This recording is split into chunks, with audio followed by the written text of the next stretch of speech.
Okay, hello and welcome to the first session of Ghost in the War Machine, Martial Life in the Informational Episteme by Antoine Bousquet. I'm now going to provide you a brief introduction to the seminar.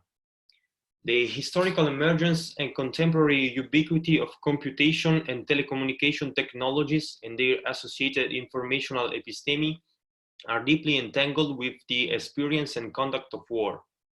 Catalyzed by the intense technoscientific mobilization of the Second World War, the information sciences have transformed our understanding of the world and ourselves, proliferating information processing systems into every facet of social life.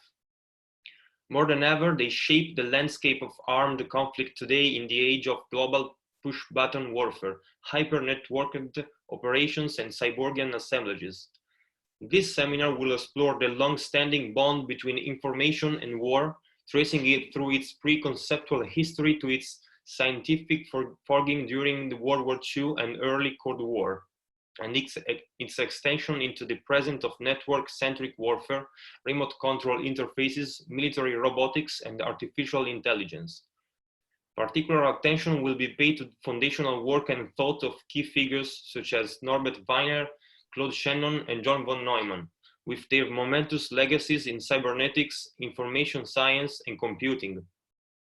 Essential concepts such as control, feedback, teleology, homeostasis, and negentropy will be critically examined alongside their instantiations in military systems that will include anti-aircraft defenses, guided missiles, nuclear command and control, and lethal autonomous weapons. We will consider the extent to which information and telecommunication technologies are still tributary to their martial origins, as well as how they have recasted the phenomenology of war. Finally, we will attend to the posthuman subjectivities secreted under the informational regime and the challenges these pose to notions of agency within the contemporary war machine. Antoine Bousquet is reader in international relations at Birkbeck, University of London. His work lies at the intersection of war and political violence, the history and philosophy of science and technology, and social and political theory in the information age. He is the author of The Eye of the War, Military Perception from the Telescope to the Drone, and the Scientific Way of Warfare, Order and Chaos on the Battlefields of Modernity. He has written widely on subjects including Cold War, computing, the revolution in military affairs, jihadist networks, complexity theory, violent aesthetics, nihilism, and the conceptualization of war. I'm now going to pass the microphone over to Antoine, please. Thank you, Stefano. I trust that everyone can hear me okay. Just nod if that's yes. Okay. Good. Right, so thank you to the New Center for inviting me to give this seminar, and thank you to all of you for joining and I hope participating. So this is, I think, an interesting opportunity for me to actually revisit in some way some of my earlier work on the scientific way of warfare, but also to bring into that some of the more recent research I've done. And what I want to do perhaps for this first session is begin by talking a little bit more about the aims of this seminar and how we'll proceed in the coming weeks. And beyond then, we might have a little quick round of introductions to bring everyone in. And after that, I'll give a first lecture, which would be to address some generic issues and introduce some of the themes that we'll cover throughout the totality of the seminar. You will have seen the syllabus already now. The course or the seminar is due to run for 8 weeks, but so far we've got 4 weeks as dates that will run throughout this month. The second half of the seminar will run later in the year. I would imagine before the summer, but we can talk about the timing of that at a later date, just to make sure that it's available for everyone. My sense of how this will, well, let me first say a few things about the aims, and then I'll explain how I envisage those two parts, if we want. We should think of them as two parts of the seminar world line. First of all, I'd just like to speak a little bit about the kind of seminar aims as a whole. And these are several and interrelated. The first is we will be trying to interrogate and chart and trace the military origins of our informational world. It's pretty much self-evident that we live in a world which is increasingly suffused with information technologies. We carry information communication devices on us on a daily basis. Every aspect of society has been transformed by computing technologies, and the pace of changes seems to be ever accelerating. Beyond that, we've become, we occupy an informational episteme, which is to say that we think of the world, we think of the universe, of the natural bodies within it, of our subjectivities increasingly in informational processes. Modern science, ultimately, its most foundational concept for explaining the universe is the category of information, and we have become very used to thinking in those kinds of informational terms. So we live in an informational world, but where did that informational world come from?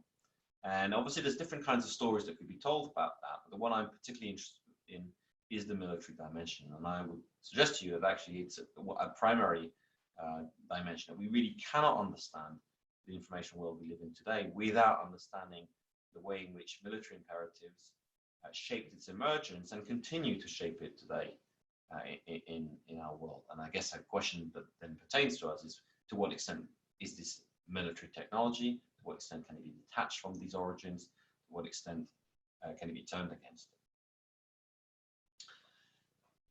Secondly, and the second element I think that we'll be attending to is, on the other side, if you want, thinking about the ways in which war itself, the way in which war is conceptualized, the way in which war is imagined, the way in which war is practiced and prepared for and conducted, how this has in turn been transformed by the ascendancy of this informational regime. We see today that the forms of war that are emergent are ones that we find increasingly confounding, that don't really fit the conventional classical understandings of what war is. If you think about what we used to think, when people evoke the idea of war or a battle, they think naturally about troops lining up in a field, fighting it out with a decisive outcome at the outset of it. War increasingly doesn't resemble this at all. It's obviously a very high-tech war. It's a war that's increasingly, as we see, without clear beginnings or ends, that's conducted over global terrains in sometimes quite punctuated fashions, and where even bounding what activities fit into the category of war and which don't has become increasingly difficult. And there are many reasons for that, I think, but the development of information technologies, the advent of a way of apprehending the world in informational terms is a part of that transformation. And so really what we're looking at is this binding of war with information in a way that's also radically transformed the conduct of war. And finally, in the process of this, we will analyze the conception and status of the human within the contemporary war machine. Because, of course, on one level, information has changed our conception of ourselves. There have been previous conceptions of what the human was or what life is, and that these have changed again. But more specifically within the context of the military machine, we are increasingly seeing humans being embedded in very sophisticated technical systems, their agencies and their decisions mediated, conducted, directed by information systems. And of course, we're still really at the beginning of some of this when we think about the advances in artificial intelligence that may be around the corner. And this raises, I think, very important questions about the status of the human. And of course, being common to speak about the post-human, and that may be one of the categories that we might want to think about. But certainly one of the issues that arises, I think, is really the question of where agency lies. when our actions are increasingly mediated by technologies, it may become increasingly difficult to identify the locus of agency. And I think we see this in advanced weapon systems, which really fly in the face of kind of traditional understandings of martial agency, which might be embedded in the category of the warrior, for instance. So these are the three kinds of main aims of the seminar. We'll, I think, be examining them concurrently, really, as opposed to in sequence. But for the purpose of the first 4 weeks, we will cover, beyond this first introductory session, we'll have 3 more sessions, which will really be focused on the Second World War and the subsequent Cold War period. So what we're going to be looking at in the first part of this course is the way in which this whole notion of information, scientific conception of information, came together, how technologies of information, how the computer and other information processing systems emerge in context of the Second World War, and how they develop further in the subsequent Cold War.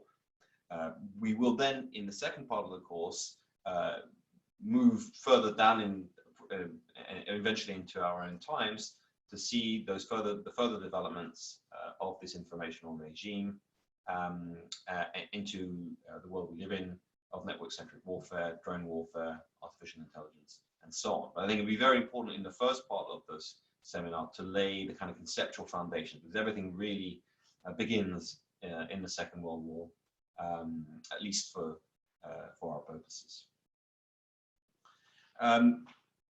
Briefly speaking, then, next week what we will do is we'll turn more specifically to the scientific conception of information and the genesis of the computer. So really understand what this scientific conception of information is, how it comes about, what's its what did it correspond, what did it respond to, what did it encapsulate, and how is it bound also to the technology of the computer? What were the conditions that gave rise to the computer? What was the computer? What problem was the computer devised as a solution to, and what life it took on from then on? In the session 3, we'll turn to cybernetics, which is really perhaps the critical scientific theory that emerges at this period because of its ambition, because its attempt to bring disparate fields under its purview. And although cybernetics as a field kind of dissolves in the post-1960s, in a way it loses its coherence, but only through the dissemination of its ideas as a much wider intellectual current. And in many ways, we can see the legacy of cybernetics everywhere when we start looking for it. Another reason to attend to cybernetics is that the central figure behind cybernetics, of Norbert Wiener, is a very interesting character. He makes this kind of big leap of imagination, if you want to formulate this conception of cybernetics, and he plays a major role in terms of evangelizing for it. But he is also someone who spends time reflecting on the big philosophical consequences and ramifications of his ideas. He sees with a critical eye, despite having worked on the war effort in the Second World War and having founded cybernetics very much as a consequence of his experience in his war work, he then sees the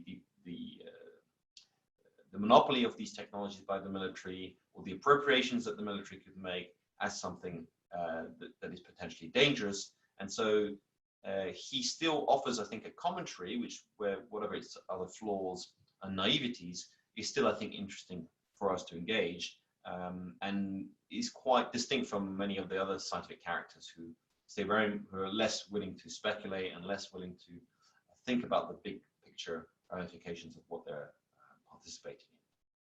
Finally, in session 4, we'll look at the way in which cybernetics really sets itself up, lays down its roots in the American war machine, the ways in which command and control structures that follow cybernetic principles are erected, particularly in the context of nuclear deterrence, but also deployed in the context of the Vietnam War, which turns out to be, of course, a bit of a disaster for the United States, including through the failure of those technology, through the failure of computerization and of cybernetic command.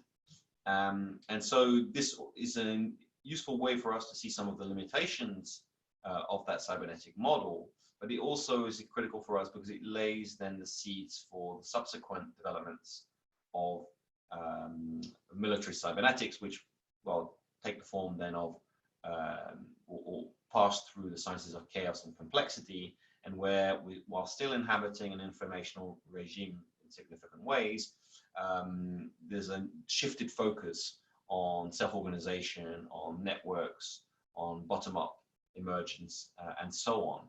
And that has fed into a variety of ways of thinking and practices that we are seeing, we're seeing currently being deployed in the world. So this is what we will be doing for the next 4 weeks.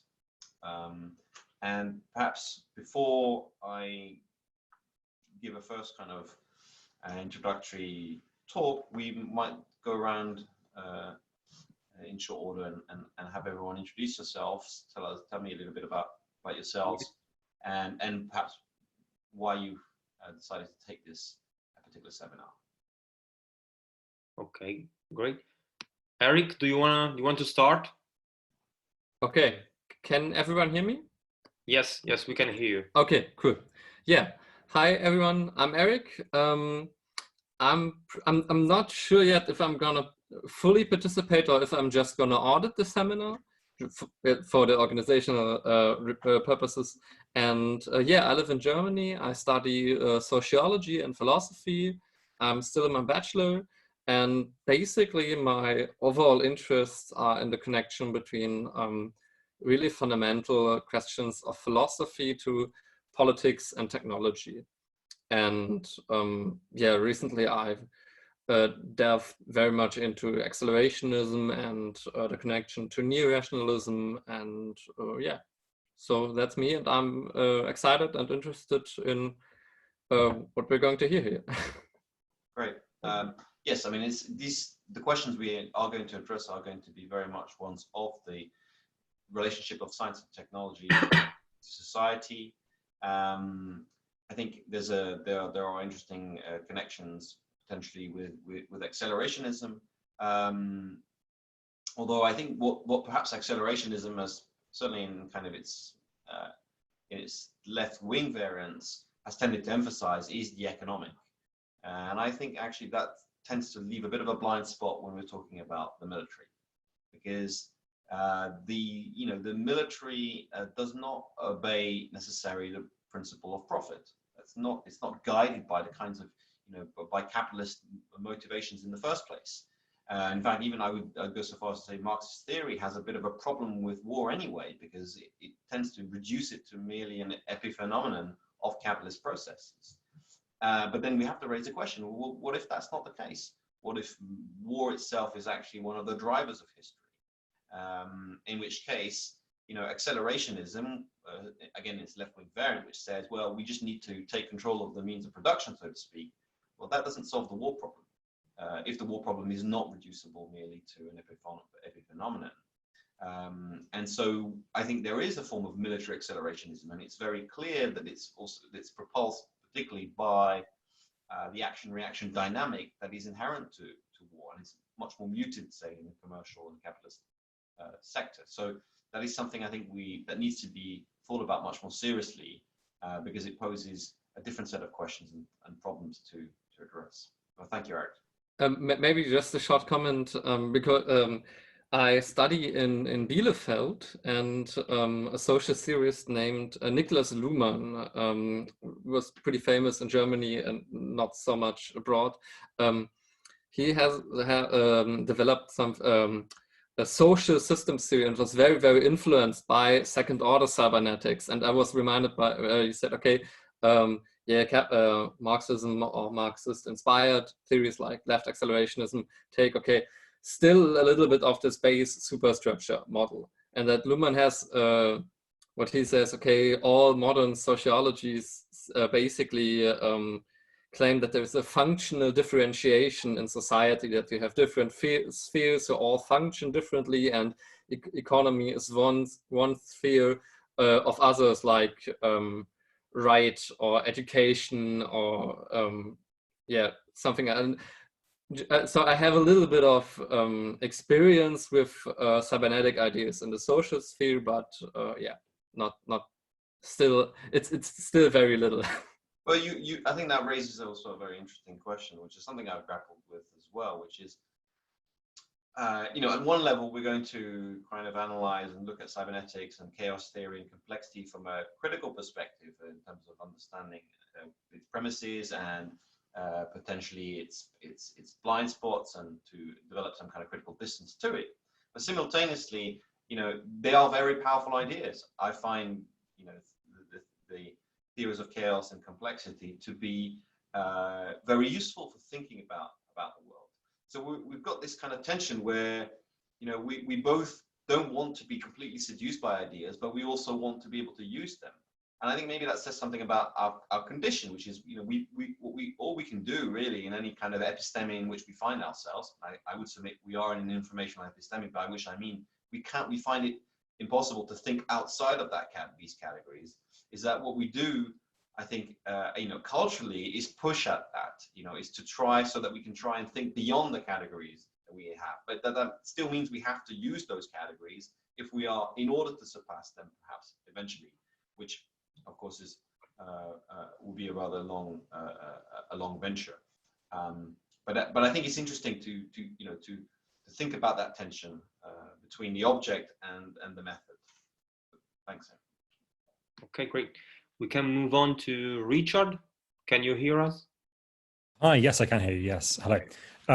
So my name's Richard. I'm writing currently 2 books about the far right. One of them is called Post-Internet Fascism. It's an attempt to give kind of a functionalist, in the kind of, not quite in the Luhmann tradition, but like something kind of close to that, kind of functionalist account of the relationship between the various kind of components of contemporary fascist movements.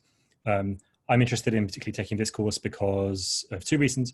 One is that it seems like they're, as say like white nationalist movements grow, or as say far right movements in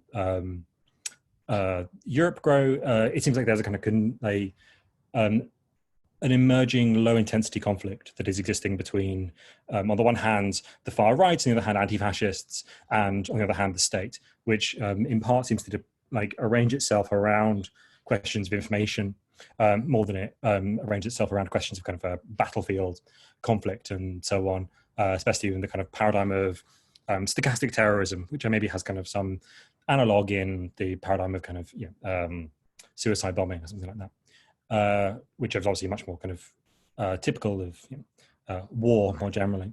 And so I'm interested in this kind of connection. I'm really intrigued by your remark that there may be, I don't disagree, I'm kind of intrigued by the remark that there may be some sort of blind spot in the Marxist paradigm for thinking about war, in part because it seems to me that as I increasingly attempt to apply Marxist thinking to the question of fascism, that it is inadequate there too. And it seems to me that there's something obviously deeply connected, as everyone has realized, between fascism and war as 2 kind of domains. And so I'm kind of wondering if you think that the connection there, or the blind spot between, on the one hand, Marxists' account of fascism, and on the other hand, Marxist accounts of war, might share something in their inadequacy, right? They might be blind in the same way. I was kind of wondering if you could flesh that out, like why is that? But obviously this is an introduction, so I don't want to kind of get too sidetracked. So. Yeah. It's an interesting question. I don't know. I'm not sure I'd necessarily want to completely overlap those two issues. Of course, you're absolutely right. There's definitely an affinity of fascism with war.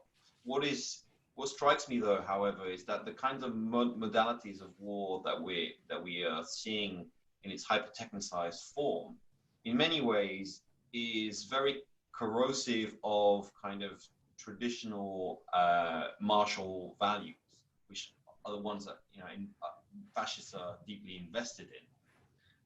For instance, the model of the kind of operator of the contemporary war machines is the technician, is the drone pilot who doesn't really show, cannot show a kind of traditional martial valor. There's no risk, there's no specific bravery.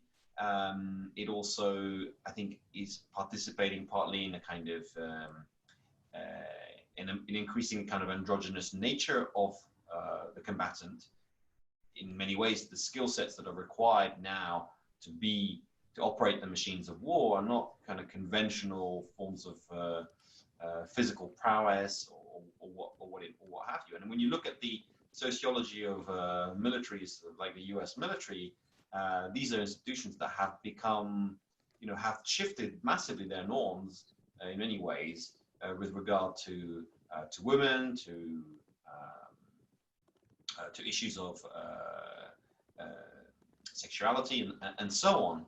And functionally speaking, that's perfectly explicable by the kinds of warfare that is emerging.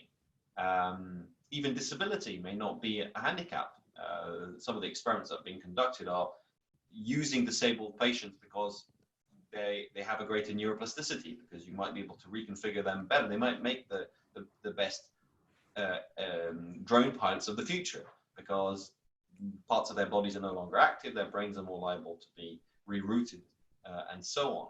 So I think the question about what kind of military is emerging is an interesting one, and I think maybe the kind of conventional associations or ideas we have about the military might not hold up quite as well. That said, that we can maybe talk about there might be some form of techno-fascism that might nonetheless be at play, and that was also, of course, one of the tropes of classical fascism, to think about the human as a machine. So yeah, I wonder to what extent we can overlap there's resonances, but I think again we probably need a new analysis of fascism as opposed to necessarily an old one. I completely agree. I mean, like, that is in some ways the point of the book that I'm writing, is to specifically situate a new kind of fascism in after the advent of the internet. So after this kind of distribution of technologies that in some ways reduces the, certainly has dissipated the function, the other kind of major part of fascism, which as an experience, which is the mass, right? When there are no longer 20,000 men charging together into battle, and there's just like one guy on his own, like this thing, this is, anyway, I agree with lots of what you said. I think, I'm glad that you've kind of identified exactly the problematic of the thing I'm going towards as well. So yeah, interesting. But I mean, I don't want to get it sidetracked. I'd like to hear your thoughts further as we progress. I'm not an expert on fascism or some of the new forms of fascism, but I think it is an important issue. Questions of libidinal investments as well in war and in technology, I think are very pertinent. Yes, absolutely. Right. So the next one is Skartadoi. Can you hear me? Yes. Okay, nice. Hi, I'm Georgia. I'm an architect and I'm trying to become an artist. I'm using mostly computational tools and technologies, mostly machine learning applications. And I chose this seminar because, my purpose of combining machine learning methodologies with artistic practices, challenging enough as it is, but I'm trying to figure out the roots behind these technologies and investigate the possibility of using them as by enhancing some aesthetic values for political or social benefit. So I'm trying to find out if there is such a possibility inside those tools. And that is why I chose the seminar, in order to find out their initial structure. So where do you think the aesthetics might lie here in our subject matter for you? I mean, that is something that I will try to find out. Mostly, if there is a way to hack those tools in order to reveal the aesthetics behind them, because right now they are mostly revolved around functionality and effectiveness, and those are not like the basic aesthetic fundamentals to begin with. So I'm trying to find out if there is such a hacking window somehow. Well, I'll be using quite a lot of images in the course of the seminar, and I like supplementing what we do with visuals. I think they allow us to kind of, sometimes it's useful just for visualizing, you know, the systems of operation, diagrams, or things of that nature, but there's also exactly. an aesthetic sensibility. And there's something that's always fascinated me about this material, is that there's a kind of dark aesthetic about it that's there, and is often it's not necessarily kind of it's not a voluntary aesthetic. It's one that's there, and that speaks to I think can speak to us at a different register from the strictly discursive. And I think it is one of the important modes of engagement with this material. Absolutely. I mean, I also, if I can add something up to what you said, even aesthetics has changed during this informational revolution, or what? Because it is not only visual right now, it is mostly intellectual. So there are artistic works that try to reveal the biases behind AI platforms, or they are not like centered around the visual aspect of aesthetics, but mostly around the conceptual or intellectual aspect. Yes. Processing information again. Yes, and I think that, you know, also the notion of hacking, which you identified, is very important. But that, of course, requires that we understand what we're talking about. We understand the systems. Exactly. If we want to, you know, hack them from inside, then we need to be able to penetrate them fully. And there's a kind of opacity to them. And there's also, I think, I think culturally there's even a bigger conversation here, which is, you know, one of the problems we face in the world today is that we've got this kind of runaway technology, and most of us are not remotely literate in these technologies, and you know, the divide that's established itself in the world between kind of artistic or social scientific approaches or philosophical approaches and the sciences is a bridge that profoundly needs to be a divide that profoundly needs to be bridged. And that's one of the reasons I'm kind of interested in this character of Norbert Wiener, because you don't really find many scientists like this anymore.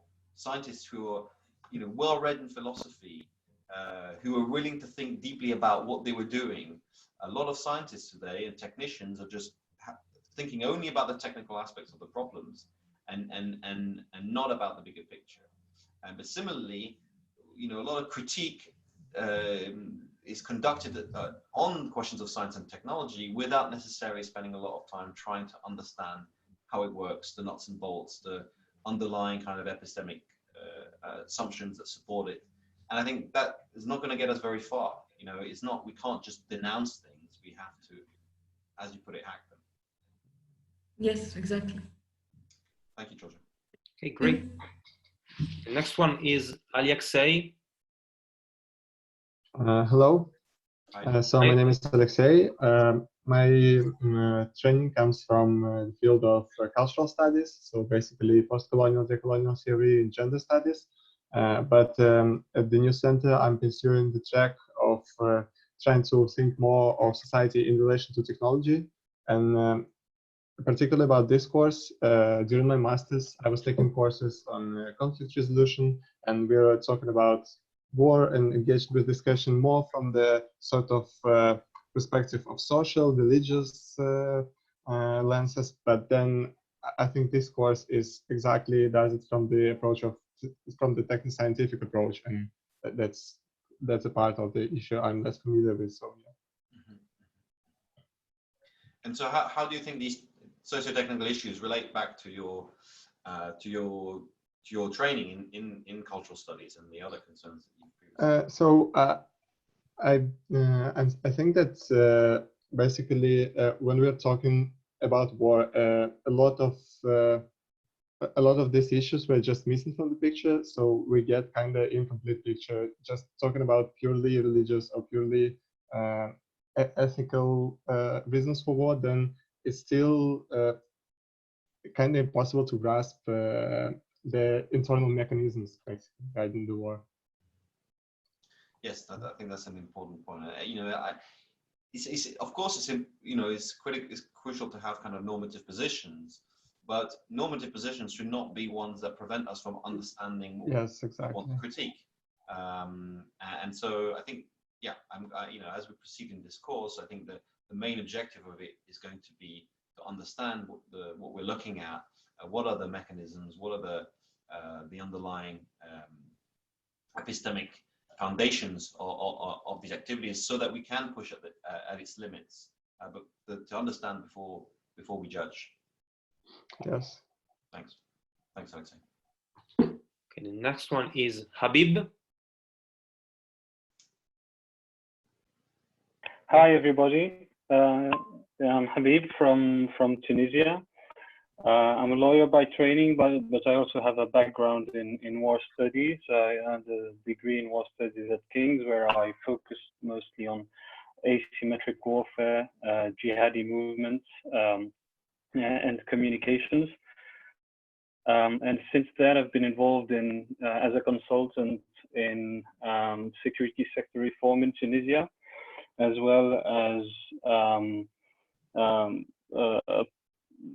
a program to develop new approaches for the Tunisian government in the field of strategic communications, particularly in relation to addressing the growing influence of jihadi movements in Tunisia. And my position as a participant observer in this process sort of feeds into my research project, which is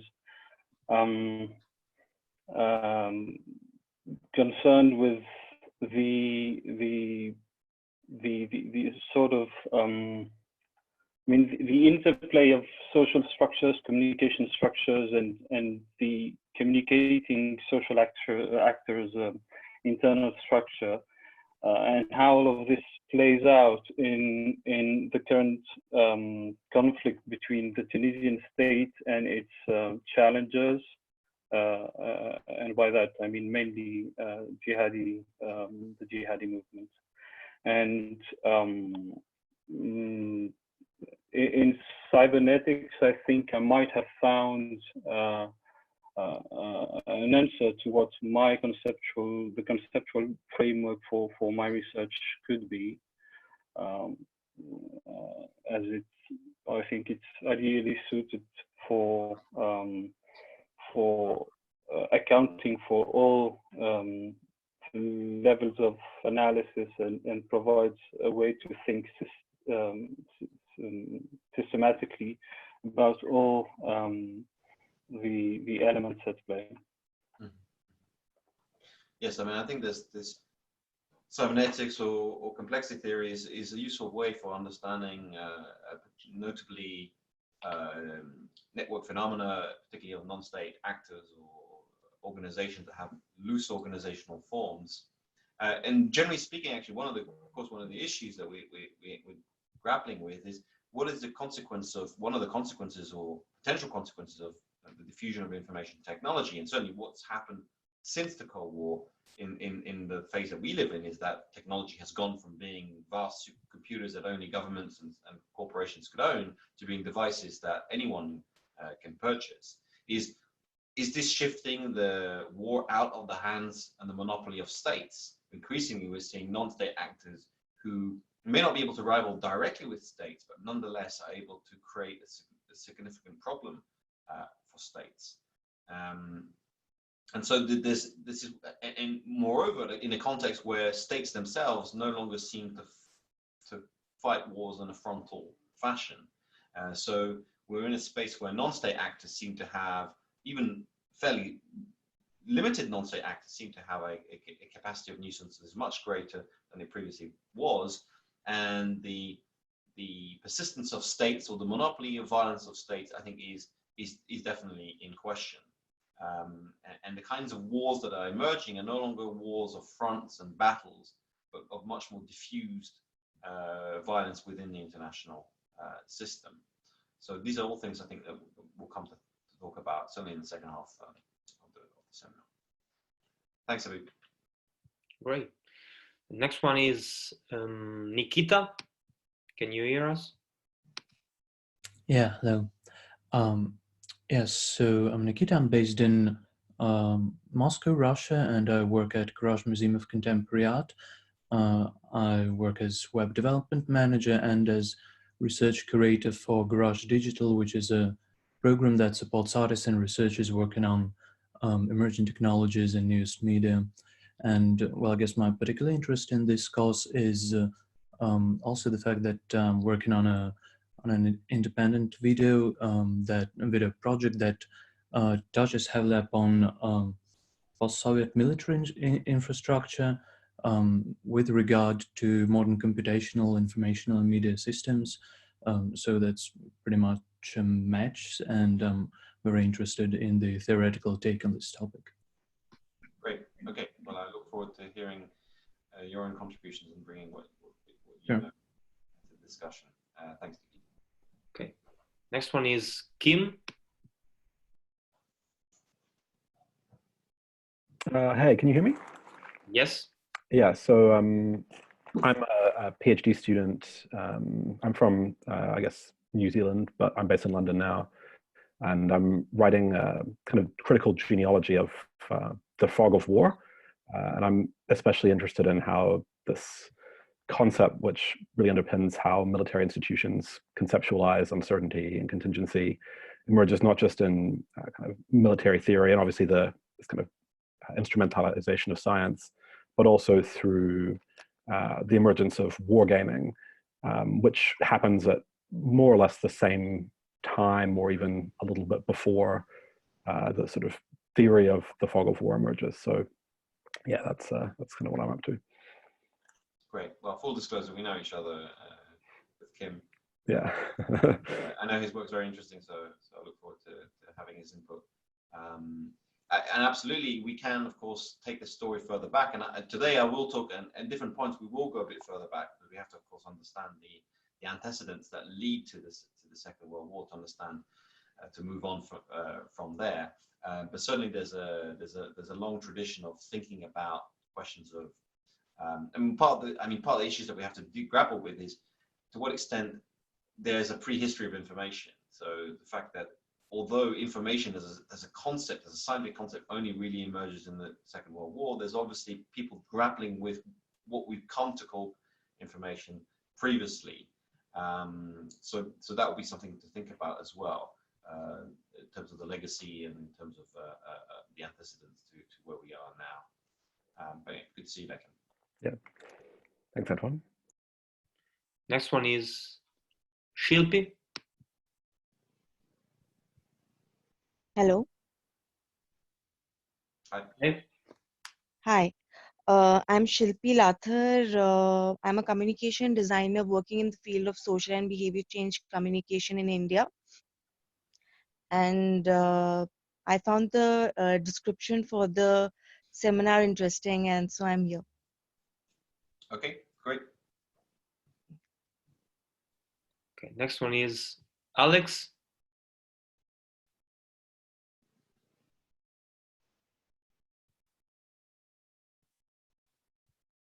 Alex, can you hear me? Hi, can y'all hear me? Yeah, yes. Great. Yeah, so I am based in Oakland, California. I'm an interdisciplinary artist, and I'm also using computational tools. And currently, I'm really interested in the ontologies of human and non-human forms, and how these are kind of created by totalizing technological models and structures. And I'm also interested in sort of the historical trajectory that was outlined in the course. And yeah, particularly how social media technologies have been informed by these military aligned developments. And I'm also curious about this idea of agency within that paradigm. And yeah, I'm also really fascinated with sort of the biological metaphors that run through the history of cybernetics and developing critiques around those, and trying to map what other sort of symbolic orders might emerge out of that study. So thanks. Yeah, I mean, it's crucial to cybernetics is this equation between the mechanical, the technological, and the biological, and that wasn't something that, you know, that was something that previous kinds of scientific paradigms, and I'll talk about that in a moment now, did. But the critical thing about cybernetics is that through the concept of information, it actually allowed for a plethora of technical systems that can actually, you know, bring these beings into single systems. You know, it's one thing to say, well, human bodies are akin to clockwork, but their integration was always a kind of haphazard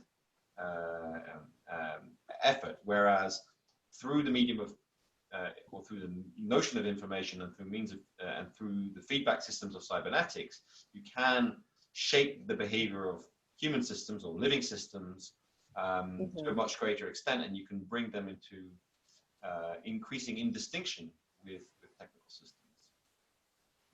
And definitely, of course, one of the realms of application of this is the military, undoubtedly.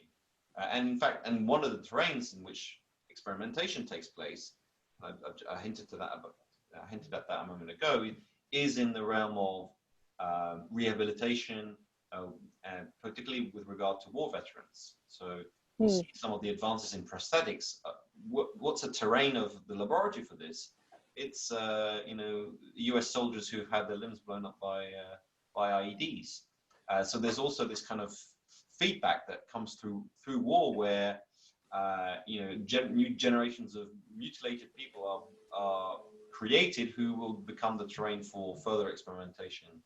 And of course, the line between rehabilitation and enhancement, of course, is a very indeterminate one as well. Absolutely. Okay. Is anyone missing? Well, we've lost Georgia, I think, but I think otherwise we've had introductions from everyone. Okay. Okay, you can go on, Antoine. Okay. So in that case, what I'm going to do is share my screen. Can everyone see this? Hello? No. No. No, that didn't work. Okay, let me try again. Oh, sorry, I didn't. Okay. Yeah. Okay. Good? Yeah, we can see it now. Perfect. Okay. Just move that window out of the way and open. So what I want to do in this first talk is really address the kind of basic question to start off with, which is why information and war, and what's the connection between these two things? Well, why am I making the claim that the informational episteme has deep roots in the conduct of war? Well, we might begin by, you know, asking a little bit, questioning or interrogating what war is. And the most famous theorist of war, Carl von Clausewitz, explains that war is a clash of wills, where violence is the currency of exchange. Ultimately, one will seeks to impose itself on another, and it does so by inflicting pain until eventually the other side gives in, until resistance is no longer worthwhile or no longer possible. What takes place within war, or what makes war possible, is the activity of warfare, which is, again, under kind of common definition, organized violence. So it's violence that's deliberate, that's planned, that's anticipated. It is violence that's applied in accordance with a strategic rationale, enacted through tactical schemes. So it's not haphazard violence, it's violence with a purpose in mind and according to a particular plan. Accordingly, orders and instructions have to be communicated, understood, and implemented, and possibly adjusted, if possible, in view of changing circumstances. So there's an important role for the transmission of orders and instructions in this way. Moreover, knowledge of terrain, of the strengths, positions, movements of enemy forces, but also of one's own forces, are critical inputs into the commander's decision-making process. In other words, the kind of dimension of war that's crucial for us is that of the age-old problem of command.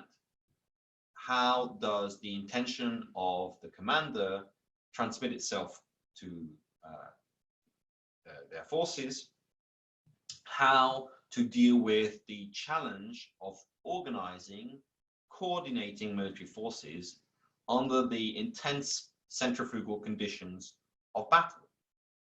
You can imagine that the challenges of sustaining organization in the context of combat is among one of the most demanding you can make. How do you sustain unity of action and purpose? No war cannot be a clash of wills that exerts itself in some form of instrumental fashion if there's not some coherence of action and purpose that's maintained. By the way, I'll make those slides available on the classroom, so you can look at them again if you so wish to. So command is really one of the one of the critical problems facing the militaries, and as at the heart of military organization. And if we look at the contemporary military terminology for command functions, we find a plethora of terms which are all rather revealing of what command means today. So for instance, the kind of classical terminology is that of command and control, C2. But you can find more elaborate acronyms, and of course, the military is the realm of the acronym. So we have C3, command, control, and communications. We have command and control and ISTAR, which is intelligence, surveillance, target acquisition, and reconnaissance. We have C4I2, command, control, communications, computers, intelligence, and interoperability. I've just picked 4. There are literally dozens and dozens of competing acronyms that the military comes up with, but you get the general gist. What's very interesting here is that virtually the common denominator to all these terms is information. All of these activities imply processes of information acquisition, processing, and transmission. So it's very clear that in the contemporary military mind, command is made possible through information, and that command is really the first function, but ultimately needs to be supplemented by a variety of other functions in order to support it. And this, the addition of control, I think, is very important, and we'll talk about this in greater detail when we enter into cybernetics. But briefly, control involves the constant monitoring and adjustment of orders, as opposed to a kind of conventional idea of command where you issue orders and the orders are carried out. Control has this critical feedback loop, which is again one of the fundamental conceptions within cybernetics, that information feedback is the way in which a system is ultimately controlled. Now, as I kind of hinted at already before, although command has been really an age-old problem, the apprehension of command in terms of informational processes is a relatively new phenomenon. This is something that you find in pointed out by Martin van Creveld in one of the readings I highlighted for you this week. So the question is why? Why has command evolved to become so self-consciously about information? And why has command become an increasingly important aspect of military operations? Well, there's several things that have happened over the course of the evolution of war that can account for the increasing need for command and for the increasing sophistication of command. For instance, we have the increasing complexity of military organizations. We see in a contemporary military dramatic functional specialization. If you think about like conventional armies, in the early modern period, you might have 2 or 3 different types of units on the battlefield. Today, there are literally hundreds of functions within the military that have to be fulfilled. Many of them on the battlefield, but even more in support of the battlefield. The contemporary military, if you think about how the military works today, is primarily composed of people in the support roles of the military. So one of the ways the military talks about itself is about the teeth and the tail. Right? The teeth would be the units that do the fighting, which we think is the business of war. The tail is logistics, administration, all the support roles that allow the teeth to do their job. Well, the split between the teeth and the logistics today is, both in terms of resources and in terms of personnel, is about 90% tail. So most of the military effort is conducted in supporting what are, of course, incredibly powerful teeth today.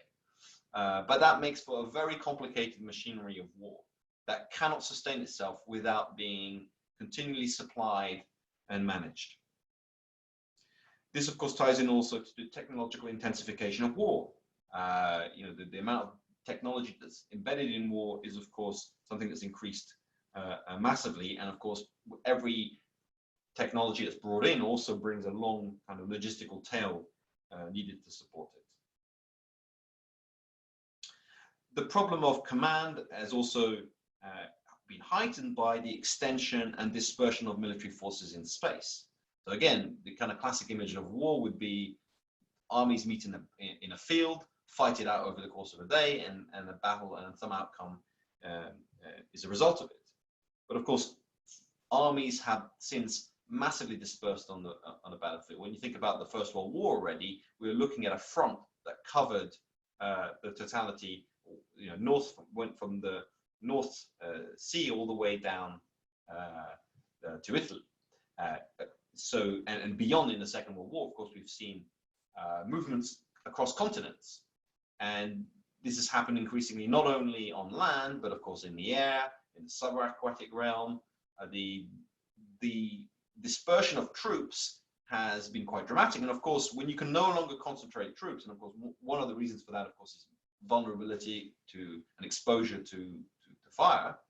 You need to disperse your troops. But when you need to do that, then you need the means of communication. You can no longer simply communicate by voice. You need to connect units that are operating at great distances. And with exposure and with weapon systems whose reach increases massively. Of course, we live in a world now where weapon systems are globalized. They can strike any point in the world today. Along with this is the heightened tempo of operations. Operations are conducted at a much higher tempo than it would have been at the past. Combat can be now waged on a 24-hour basis through night vision capabilities. And all of this means a compression of the decision cycle. Commanders and military operatives have to make decisions at a much faster pace than they would have in the past. And military organizations theorize that in order to prevail in war, you need to get inside the enemy's decision cycle. In other words, you need to be taking decisions faster than them, putting them on the back foot, making them run behind you in many ways. So all of this, of course, encourages the development of information technologies and processes that will allow the operation at a heightened tempo. So together, all of these, just to sum up briefly, the increasing complexity of military organizations, the extension of and dispersion of military forces in space, the heightened tempo of operations, all of these have posed unprecedented challenges of coordination, integration, and interoperability. Hence the concurrent development and adoption of information and communication technologies. We might think of storage and transmission media, ranging from the telegraph to the telephone to radio and television, various ways by which information can be captured and transmitted over great distances. We can think about the role of encryption technologies that have been designed to avoid interception or spoofing. Spoofing is effectively impersonation, because if you're listening to a radio for orders, what's to prevent the enemy pretending to be your commander and instructing you with incorrect orders? So encryption becomes necessary, ways of computational ways of encoding information, of concealing it. We might think of various information processing technologies developed to automate human operations on information, notably the task of encryption and decryption. As we'll discuss next week, cryptanalysis, code breaking was one of the drivers of computer or early computer technology. It still is today. We talk about quantum computers. One of the things that quantum computers are thought to be best at is cracking codes. And to this, we could, of course, add sensor technology that gather sensorial information, particularly as these sensing capabilities extend beyond human perception into ranges of the electromagnetic spectrum, for instance, where human senses are not available. So we've got a whole raft of technologies of information acquisition, processing, transmission, all of which have to be integrated. Now, if we return again to our problem of military command, I think one of the ways we can apprehend it and start to see how various approaches have been taken to it is in the context, it is as a contest between forces of order and chaos. Maintaining order. So what is the problem of command? What is the problem of organization for a military when it's facing the battlefield?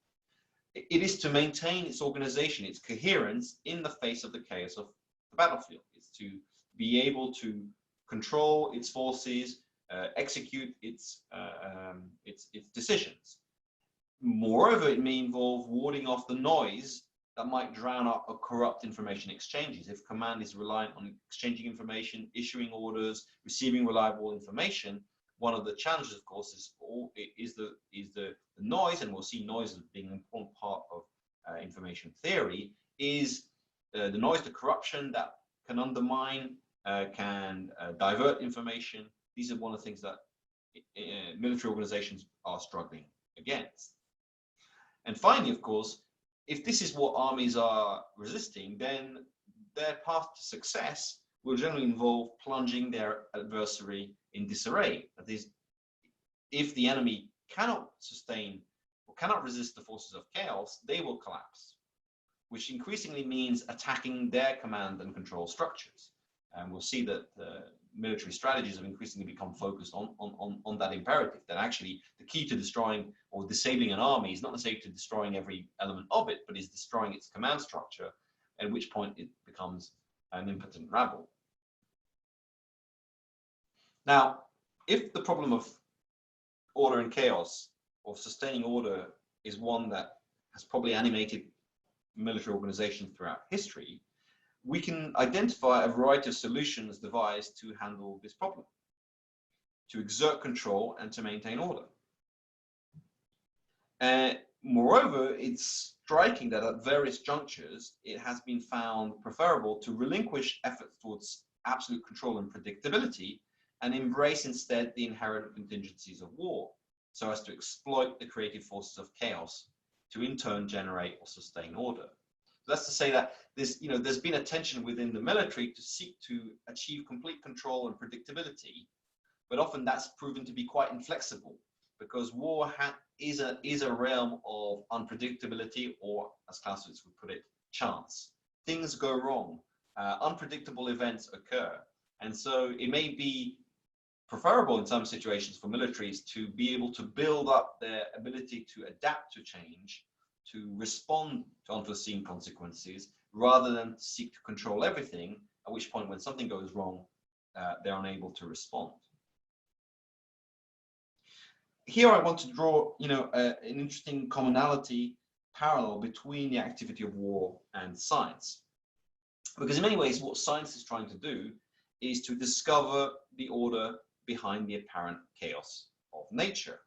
We are confronted with a whole range of natural phenomena, and the purpose of science, of course, is to abstract from them in order to identify constants, laws of natures, isolate the regularities in these behaviors, so that what might have appeared as chaotic, as random, eventually is found to have a pattern and order. And of course, enhanced predictability of the natural world, which is what science has been remarkably successful in doing in the last 500 years, has yielded greater control over it, not least through the elaboration of technologies that exploit these observed regularities or laws. The reason technology works is, and we know it's going to, technology is going to generally work every time we use it is because we've identified fundamental laws, regularities in nature that it will exploit every time we use them. But again, interestingly, science has at various junctures found it necessary to abandon some of its earlier certainties and make room for chaotic and random phenomena. You know, for instance, the introduction of statistics into science was very controversial when it first came in. The established kind of scientific opinion was very much against this idea of giving room to probability and to chance, when the scientific model of the time was one of Newtonian kind of order and geometric perfection. The idea that some phenomena might be random, or at least best apprehended in a statistical fashion, was resisted. And yet those statistical methods have in turn provided an understanding of the world that would not be possible otherwise, and greater control over it. Another example of this, of course, would be quantum mechanics, which again was very offensive to many ways, not least to someone like Einstein, and yet the statistical approaches of quantum mechanics, they effectively work in terms of mastering nature, in terms of developing technologies on its basis. And so I make this parallel between science and war here because, you know, one of the claims I would make is that the development of science has profoundly influenced the conduct of war in the modern era.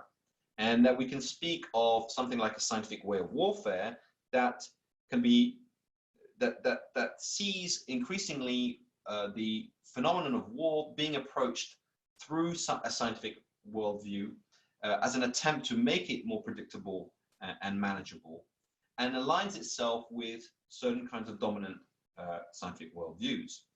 And this, of course, will be primarily concerned with the development of the information sciences.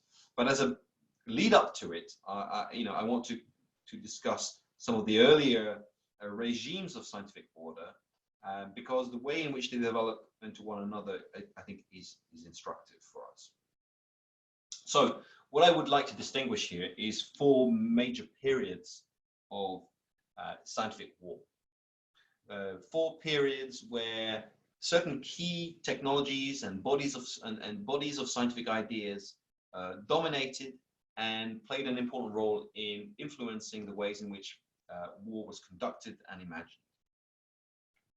These 4 periods or 4 regimes are respectively that of mechanism, that's associated with the technology of clockwork, thermodynamics, science of energy, that's associated with the technology of the engine, cybernetics, and the computer, and finally the sciences of chaos theory and complexity, which articulate themselves around the technology of the network. And what I want to make clear about the choices of these technologies is that these technologies are, on the one hand, they're material artifacts. You know, there's no doubt that the clock, the engine, the computer, the network are devices, if you want, or at least a genus of devices that have had a huge influence on the world and in the periods in which they emerged and still beyond. But they're not just devices, they are diagrams of operation.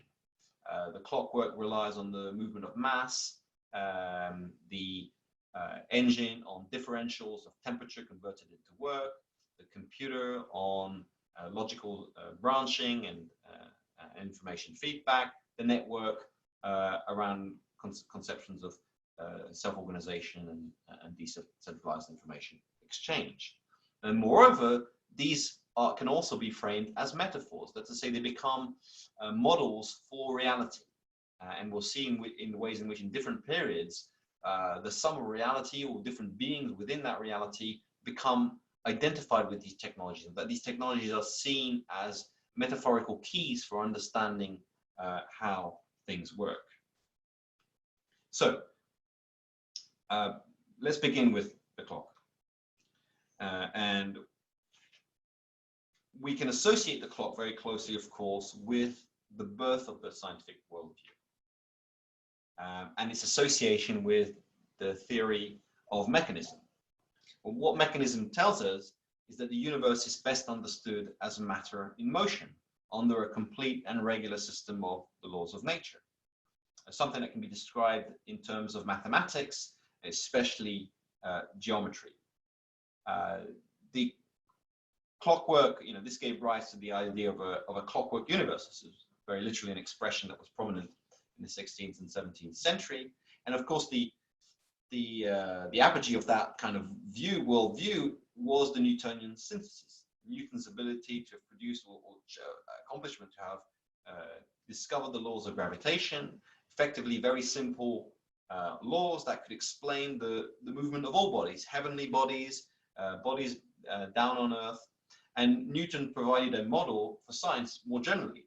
The aspiration for Enlightenment figures after that was also to produce knowledge on the basis of the Newtonian model. And this had also, of course, very significant influence in the domain of war. And so we can talk about a mode of mechanistic warfare along several kinds of ways. For a start, this is a period where gunpowder, firearms become central to the conduct of war, and with it we see an emerging science of ballistics. And there's a whole story that could be told about the relationship between studies of ballistics and the developments of early understandings of the laws of motion. There's a move towards geometric fortifications, which are themselves a response to the growing role of firearms, increasingly important to find defensive measures that are in depth. You can no longer simply build a medieval castle because a cannon will just blow its walls down almost immediately. You need to build very elaborate defenses in depth that will rely on interlocking lines of fire. It becomes a very elaborate science. Fortification, and in fact siege warfare as a whole, is treated really as a science in this period. But we also see the development of linear tactics, synchronized cadence marching, very elaborate geometric formations. Here you have some examples of those. And of course, these images are, also really can serve a kind of a rhetorical ideological function. This is the way in which the people of the 17th century in Europe imagined war was, or war should be, a highly rational geometric process or activity. At the top of this picture, you see inscribed Ordnung der Schwedischen Armeen, the order of the Swedish army. So this is, thinking about the orders. How do armies deploy themselves on the battlefield? Now, this kind of led to a kind of form of clockwork militarism, if you want, whereby troops would deploy on the battlefield, and the solution, if you want, to the problem of order that I've discussed already was here to actually devise a military that would be so heavily drilled, so instructed in the orders that it would have to, in the actions it would have to perform prior to entering on the battlefield, that it would simply unfold on the battlefield on the impulse of its commander, as if it was a giant clockwork mechanism. The apogee of that mode and that practice of war could be found in the Prussian army of Frederick the Great, the preeminent military commander of his age, mid-18th century. And he had a draconian insistence on training, on discipline, and so that his armies would perform the actions that were required of them, and in that way keep chaos at bay. Now, note, of course, what this meant was a removal of initiative. The soldiers under these clockwork armies were nothing less than automatons. There was no adaptability on the battlefield. Everything had to be determined in advance.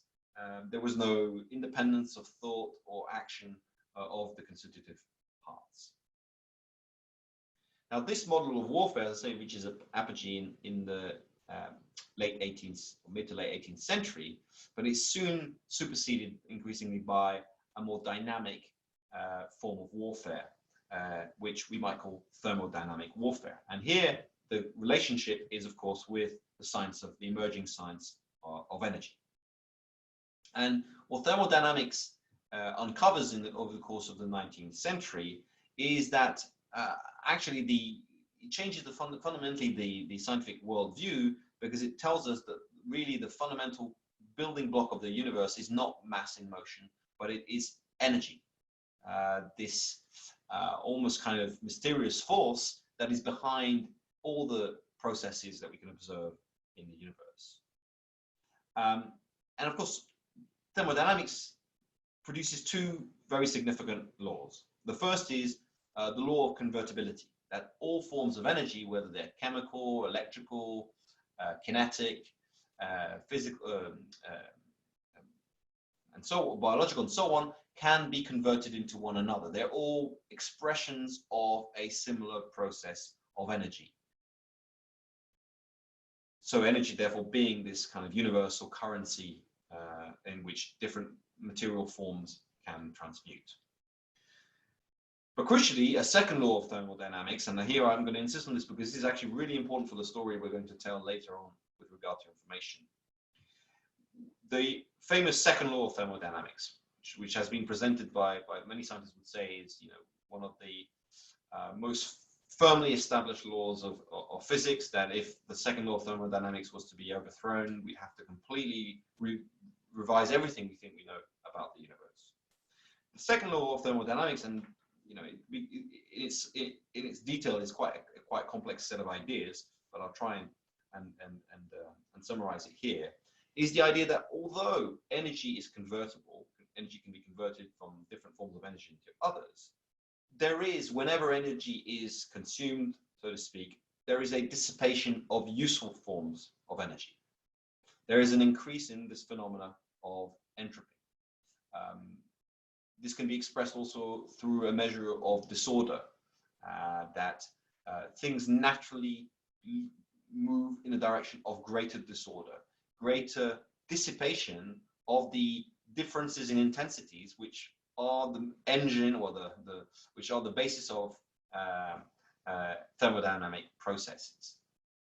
If you think about how an engine works, whatever its variations, it works on exploiting the differentials in temperature, or in pressure, in various intensities. If we think about a closed system, so a system in which there is no new entry of energy, eventually over time, the system reaches thermodynamic equilibrium, which means the energy will completely dissipate, or at least the useful energy will dissipate. This is why we can't have perpetual motion machines. We can't devise machines, and there's been many attempts to do so. We haven't successfully devised a single machine that can sustain itself without, over an indefinite period of time, without needing external inputs of energy. Now, because of this, this has really quite momentous consequences. If we think about the universe as a closed system, I suppose that's to some extent an open question, but we could assume the universe to be a closed system, then the universe follows or is heading ineluctably towards its heat death. That's to say that all the energetic processes in the universe will eventually run down. That the destiny of the universe is to be a desolate place that has where frozen effectively close to absolute zero, where nothing can happen anymore. This is the so-called arrow of time. All processes have physical laws, possess have a direction. If you think about mechanical systems, they're reversible, but thermodynamic systems have a clear direction of travel. And so I have a short question. I have no idea about, or no education in physics whatsoever, but about the idea of the heat death of the universe, and that envisioning the universe as a closed system, then it necessarily tends towards its dissipation, its heat death. But it seems like, at least if we, and then maybe this definition of the universe is just physically inadequate, or that if we conceive of the universe as everything that exists, then it has by definition no environment, no outside. Then this system has no environment, and therefore, or maybe that the notion of system couldn't be applied to the universe as everything that exists. Yeah, these are my spontaneous thoughts. Maybe they are well, inadequate in their notions. I don't know.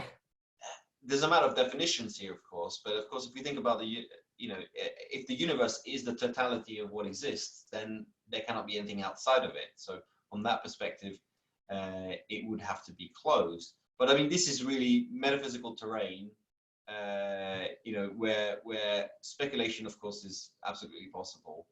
We don't have to worry too much about that. Only to note that, that this idea of the heat death, this idea of entropy, is something that played a significant role in the culture of the time. So thermodynamics becomes, a model that you kind of see embedded in lots of other contemporaneous philosophy and theory. You could read thermodynamics into Marx's theory of class history, where effectively there are differentials in power or in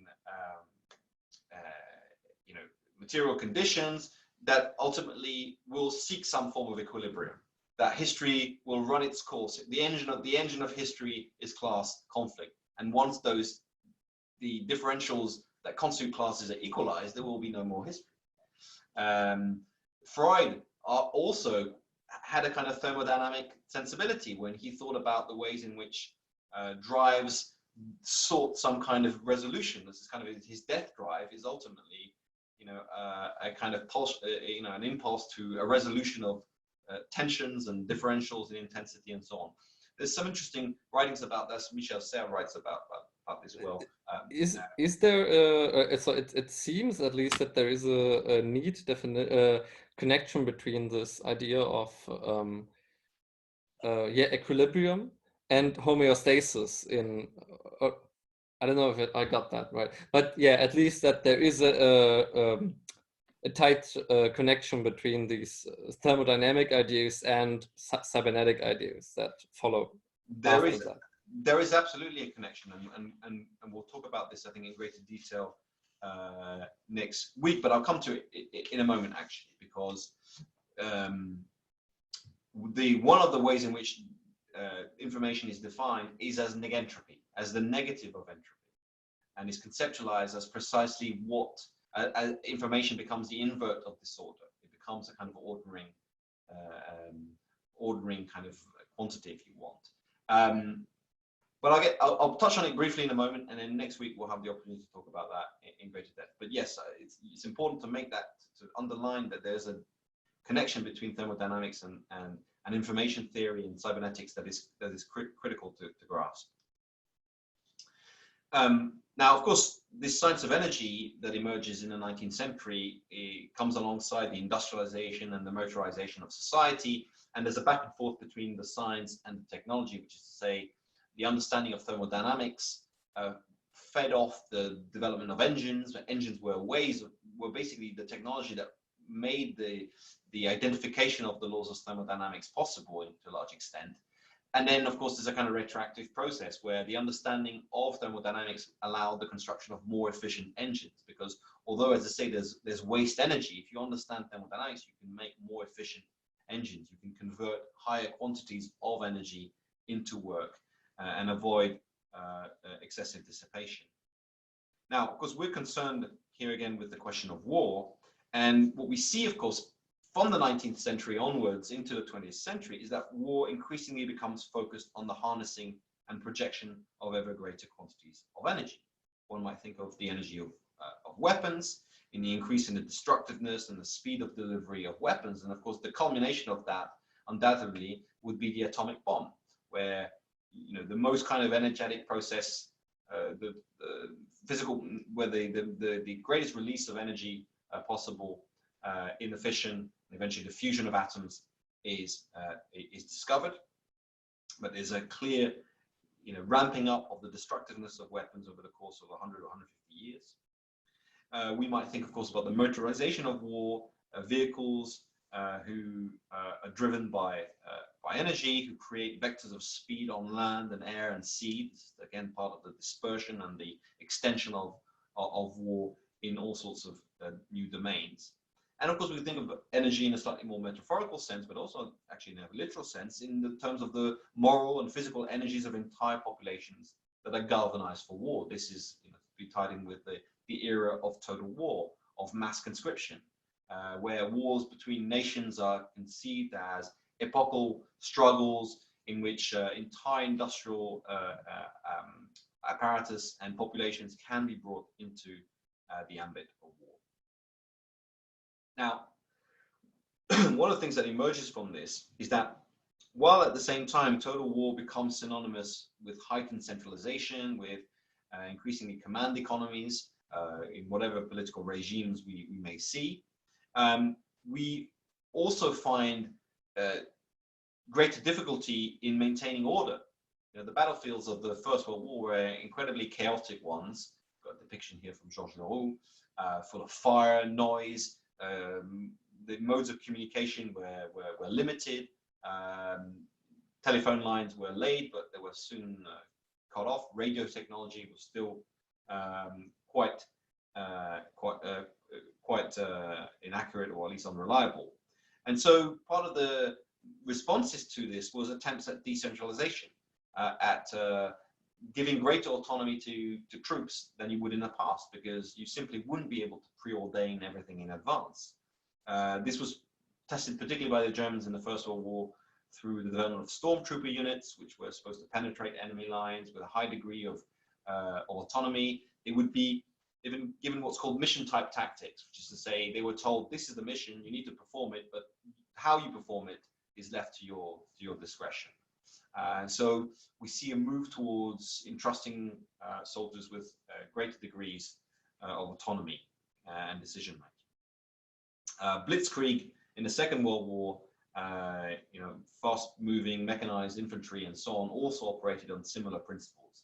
That you would two-way radios would equip vehicles so that units could communicate with one another, could improvise plans when necessary. So as I've said, you know, the culmination of thermodynamic warfare might be seen in the Second World War and atomic weaponry, where the destructive power of these weapons appeared soon to be so great as to almost entirely defeat practical military objectives. And of course, one of the problems in the Cold War was, what are we going to do with these weapons, and what can we possibly do with these weapons that might make any sense? National suicide is not really an attractive proposition.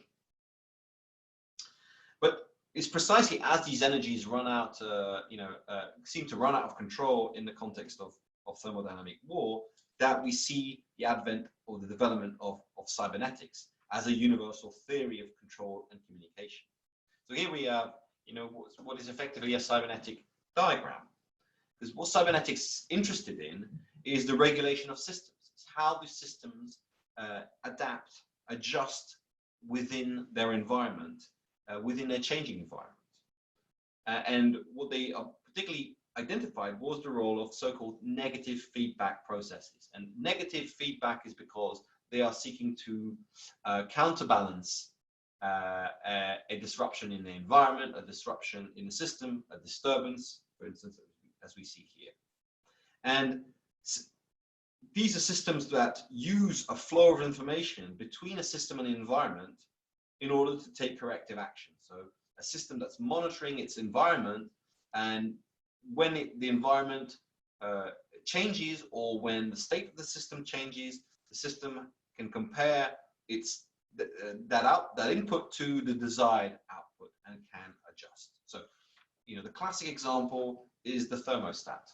The thermostat is a very simple cybernetic device because what it tries to do is regulate temperature. It's entrusted with, say, regulating the temperature of a room. In order to do this, it needs to constantly measure the temperature of the room, or periodically anyway.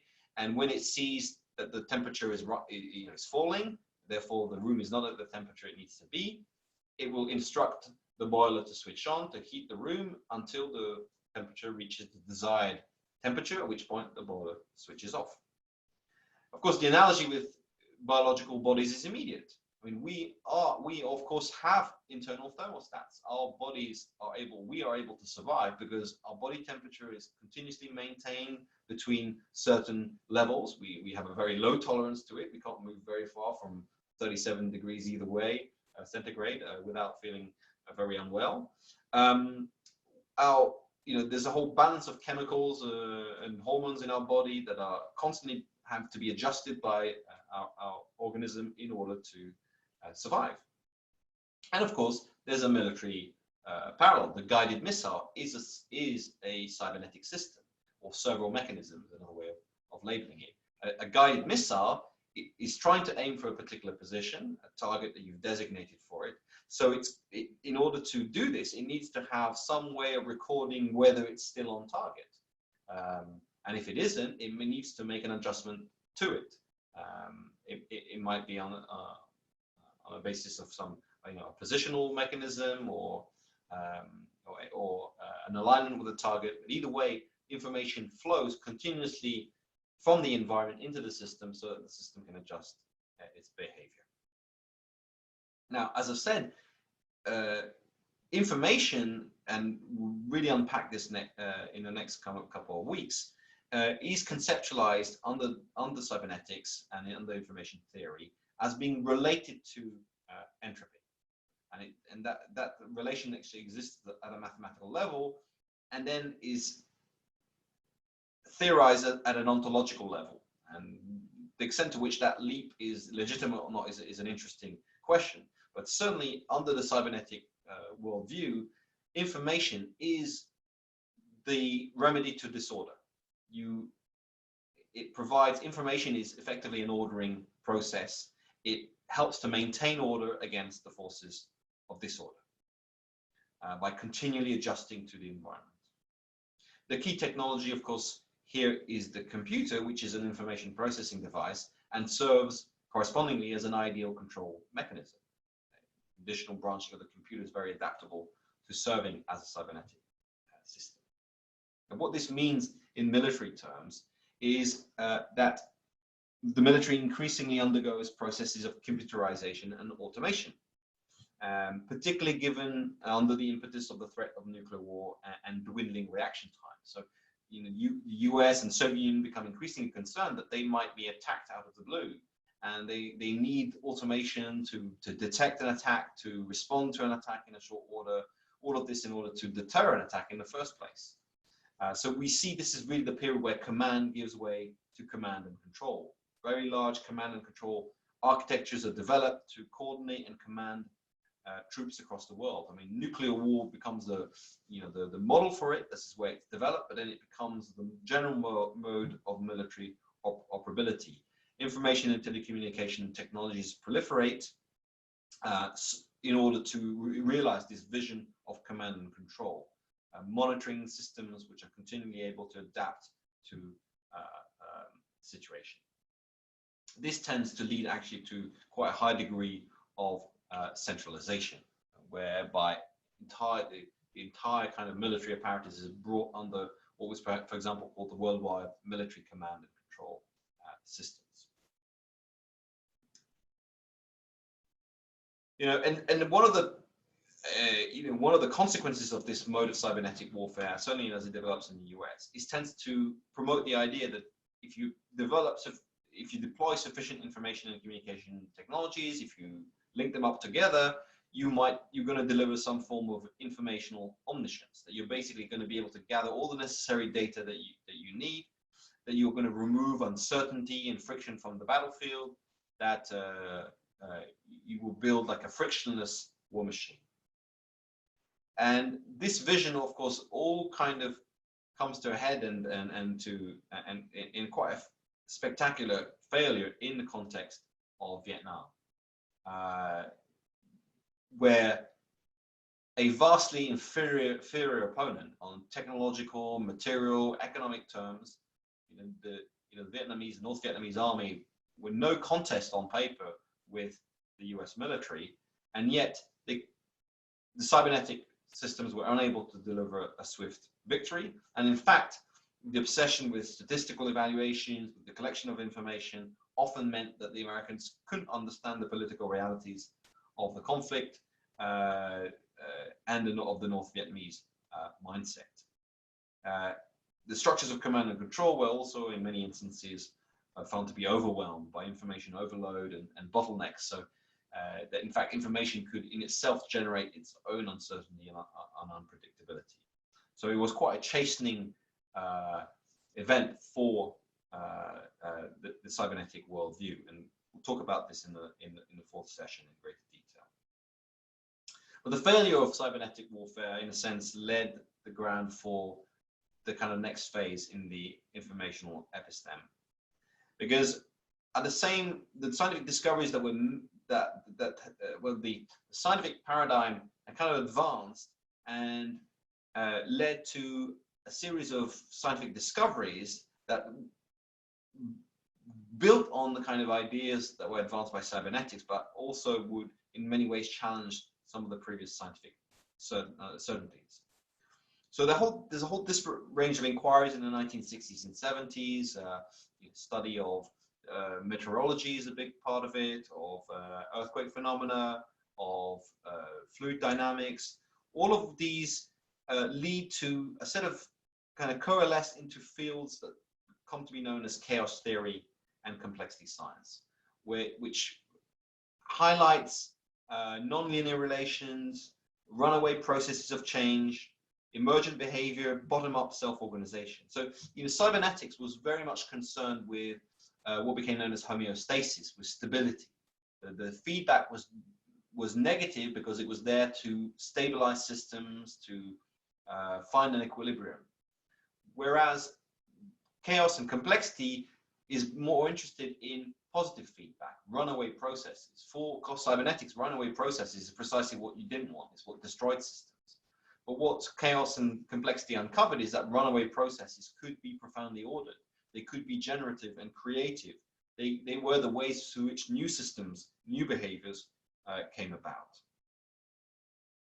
The fractal, of course, is kind of the visual icon of complexity, patterns which are infinitely complex. You can keep zooming into a pattern and you will never find the end of it. There's an iteration and feedback of quite simple nonlinear mathematical functions that generate these hugely complex patterns. And so this leads to the discovery of order in phenomena that were previously thought of as disordered. So one short question. Sure. What does nonlinear mean in this context? What does nonlinear mean? Yes. So nonlinear, really, perhaps the best way to understand it is in terms of the relationship of inputs to outputs. A nonlinear phenomena is one where there might be an exponential growth to a phenomena as opposed to a kind of one-to-one growth. So that one of the consequences of nonlinear phenomena, particularly as they are recursive phenomena, that's to say as they feed back into one another, is that very small differentials can lead up to quite radical outputs. So the theory of chaos was embodied, for example, in the idea of the butterfly effect. You've probably heard of the butterfly effect, which is the idea that a butterfly flapping its wings somewhere in Brazil could lead to a tornado or mass meteorological phenomena on the other side of the planet. What that's trying to get at is the idea that in these kinds of complex systems, very small perturbations can lead to very radical effects, which also means that these systems kind of are inherently unpredictable because the initial conditions, very small variations in the initial condition of the system lead to radical different outcomes. And you cannot make measurements at the degrees of precision that can ultimately overcome this ramping up of uncertainty. So nonlinearity is really one of the ways of thinking about processes that can run away, where there's a disjunction between, or there's a sensitivity to initial conditions or to inputs, and so that you can't make kind of approximate predictions. With a linear system, if you approximately estimate it, that the final outcome is going to be somewhere in between those estimates. With a nonlinear system, you might be completely off. The system might act in a way that you entirely not foreseen. Okay, thanks. That made things clear. I mean, it's also related to kind of concepts of emergence, where natural phenomena can have phase transitions, where suddenly something happens that wasn't predictable from the initial state of the system. So, phase transition might be the way in which, at a certain degree of pressure and temperature, water turns into vapor. That's kind of a phase transition. You can't work out that this is going to happen just on the basis of the molecules that you have. There's some kind of radical transition that occurs when you reach certain conditions. And emergence thinks about how systems come into being, how physical processes kind of lead to chemical processes, and how chemical processes lead to biological processes, and so on. So what chaos theory kind of introduced was the idea, well, there's actually, chaos theory at one level said, well, some of the forms of predictability that science has been driving for will never be achieved. So for instance, meteorology is a complex system. Climatic systems are complex. So weather predictions are still not very reliable beyond a couple of weeks. And you simply cannot predict what the weather is going to be in 6 months' time. Because even if you had all the equations you needed, the system is profoundly nonlinear, profoundly complex and chaotic. And so some forms of prediction are not possible anymore. But chaos also allows you to make different kinds of understanding of systems. You can understand broad patterns in their behavior. You can also see order where you thought they were entirely chaotic phenomena. So it's another one of these cases where, in order to acquire new understandings over science and perhaps new forms of control, some forms of predictability have to be relinquished in the process. And one of the things that becomes, of course, it's important kind of dimension within these sciences of chaos and complexity is the so-called complex adaptive systems, which are really living systems that are able to learn from experience, to flexibly adapt to changing environments. And a complex, kind of quintessential complex adaptive system might be the behavior of swarms, multiple actors who solve activities through local computations of multiple agents rather than through centralized coordination. Now, associated to this is the figure of the network. Complexity is very much interested in network dynamics, where again, nonlinear phenomena, emergent phenomena, self-organization are prevalent. So again, how does complex behavior emerge out of sometimes very simple patterns of behavior? How do multiple decentralized actors produce an aggregate behavior that is sophisticated, again, sometimes on the basis of fairly simple patterns of interaction? And of course, the network, has become ubiquitous in our contemporary societies. The sociologist Manuel Castells talks about the network as the new social morphology. And we've become completely used to thinking in terms of networks. Social networks, we speak instinctively the language of the network, and of course, the internet is emblematic of that. And so, unsurprisingly, war has increasingly become understood through the prism of networks and the sciences of chaos and complexity, or what I've called chaoplexity.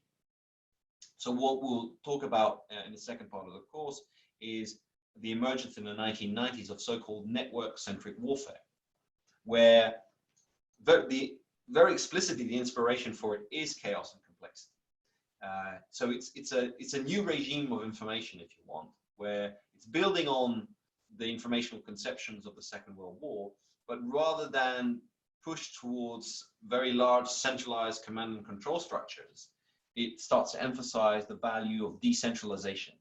It says, well, what we want to do is create highly networked units with high degrees of autonomy who will emerge complex adaptive behaviors in response to changing environments. As the Admiral Arthur Zebrowski, who's kind of one of the most strongest advocates of network-centric warfare, explained in 2001, is that network-centric warfare looks at war as a complex adaptive system where nonlinear variables continuously interact. So again, in the second part of the course, we'll talk about chaos and complexity in greater detail, and we'll look at its transition into the military sphere. The trajectory of network-centric warfare is interesting, and we'll cover that as well, which is that network-centric warfare was pushed very heavily in the early 21st century.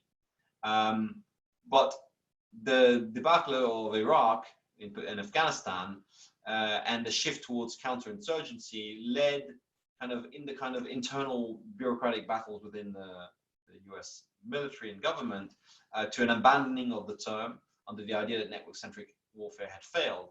Although in many ways, network-centric warfare as it existed was really a very imperfect, and probably a very limited application of what we might call chaoplexic warfare. In other words, the US military was still very much caught in the Cold War cybernetic warfare that was articulated around centralization and predictability and control, when chaoplexic warfare actually would demand a very radical decentralization of the military, which is something that, of course, is difficult for a military organization to carry out. And in fact, where we might see chaoplexic warfare best embodied today is often in non-state actors who, out of choice or out of necessity, have adopted very horizontal, networked form modes of organization. So jihadist organizations are a good example of these types of networked organizations that are relying on self-organization for their behavior. I think we're nonetheless now seeing in the US military kind of a continuation of this chaoplexic model. It's not coming back under the term of network-centric warfare, but there's a whole raft of ideas that are coming to the fore today, which again are embedded in this idea of decentralization and distributed networking.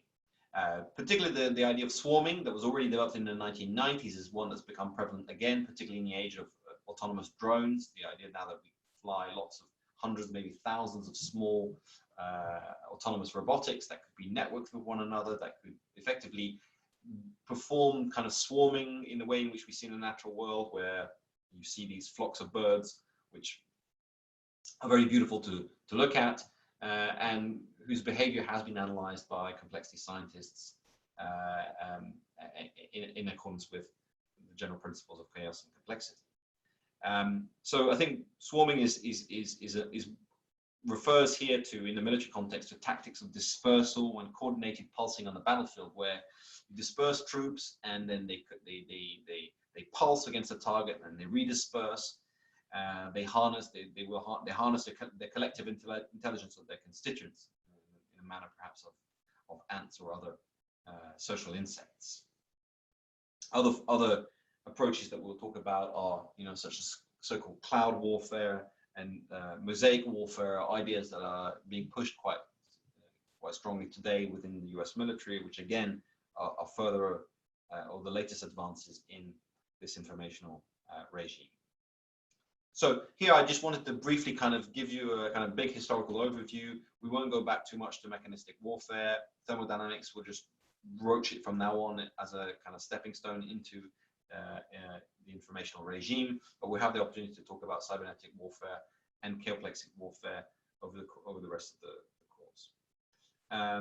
What I wanted to do now briefly is just, and in preparation for next week, is to talk a little bit about the Second World War and why the Second World War is this crucible, is this watershed, this moment where the cybernetic regime takes shape.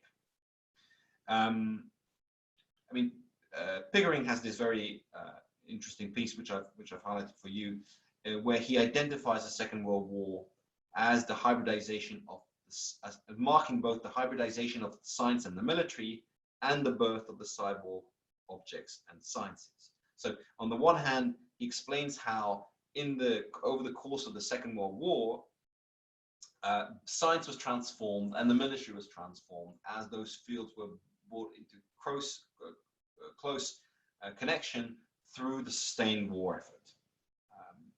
Notably through the cardinal role of the National Defense Research Committee and the Office of Scientific Research and Development, that were bodies created in the Second World War to coordinate the scientific effort of the United States. Now, of course, the entanglement of science and military is not new.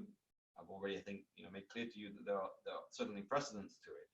And the First World War had already seen a sustained mobilization of science for the purpose of waging industrial warfare. I mean, established many important precedents that would be picked again up in the Second World War. I mean, the First World War was also a very important event in the 20th century because you can then read a lot of what happened in the First World War as being extended further in the Second World War. Roy McCloy notably talks about the battlefield laboratory of the First World War, in which military problems were reinvented as scientific problems. And you would already find a number of programs at the time where leading scientific minds were focused on the military effort.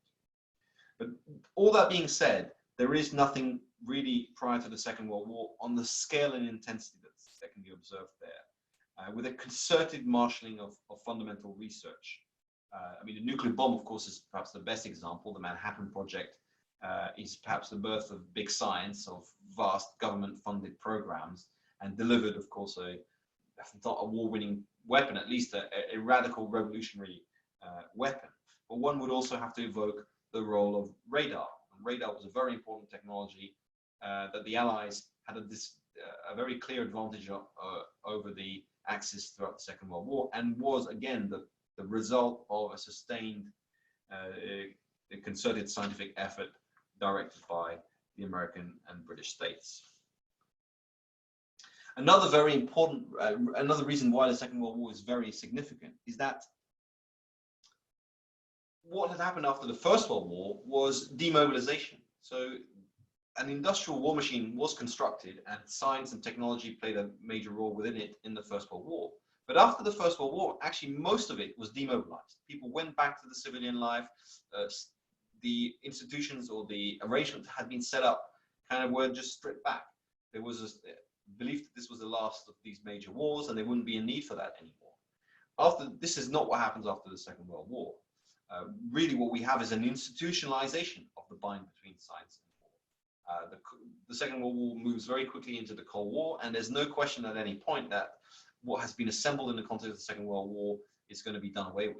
Of course, some of the levels of resources might have been reduced to some extent, but nonetheless, the principle that science is now a major component of national security and needs to be directed through governmental efforts and is the resource that will win the future wars is very firmly established in this period.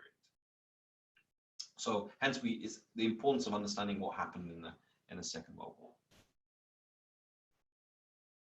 It's also, I think, important, and Pickering is very clear on this, I think, that it would be inaccurate to only understand the event of the Second World War as a militarization of science. I mean, in some ways it is, yes, but it's simultaneously, and this is, I think, what he's getting at when he's talking about the cybernetic bind or the cyborg, is that the military itself is transformed by this fusion as well. The military is increasingly, warfare is increasingly apprehended as a scientific activity, as something that is best understood through scientific analysis and optimization. So again, although scientific ideas, as I've argued, permeated wider cultures and influenced the ways in which earlier militaries thought about themselves, what happens post-Second World War is that war really firmly becomes understood through a scientific lens. And to the extent that many of the established traditions of the military become dismissed or downplayed, that increasingly you have a new cast of defense intellectuals who are civilians, who are not people with military experience, who increasingly determine defense policy, plan for it, without necessarily kowtowing to the military hierarchy. This is perhaps best exemplified in the development of operations research, which is a technique for mathematical modeling and statistical analysis. This was developed in the Second World War to solve very specific problems. So, for example, anti-submarine warfare and aerial bombing. So activities were really a large-scale industrial processes, really, very technologically intensive. And the questions were, what is the most effective deployment of a convoy if you want to reduce submarine attacks? What's the most effective way of bombarding German industry? And the answers were produced through scientific analysis, sometimes through the use of early computing systems in order to obtain the answers to these. And these were successful. These would demonstrably lead to more efficient processes.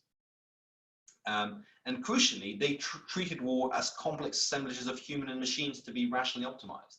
They no longer made the distinction between the machines and the humans, but as processes that had to be optimized. What's the efficient allocation of resources, or tactical deployments, equipment purchases, and so on. This develops later into what became known as systems analysis. Systems analysis and operations research are very similar, except that systems analysis is a bit more all-encompassing because it also deals with budgets and acquisition and planning, as opposed to merely the optimization of existing systems. So the entire military and its projection into the future is increasingly subsumed within a kind of scientific mode of analysis. Finally, the Second World War, and this is the second aspect of Pickering's argument, is critical in the emergence of a scientific conception of information and a cybernetic framework that I've talked about already, but one that was critical because it pulled together disparate engineering problems. So there were many different issues that engineers and scientists were grappling in around control engineering and communication engineering. And what cybernetics did is bring these under a single framework, particularly by uniting this concept of control and communications. Actually, control is really achievable through communications. Communications is a form of control. These are very important kinds of hitches that are made, binds that are articulations that are constituted within cybernetics that then play themselves out in the decades to come.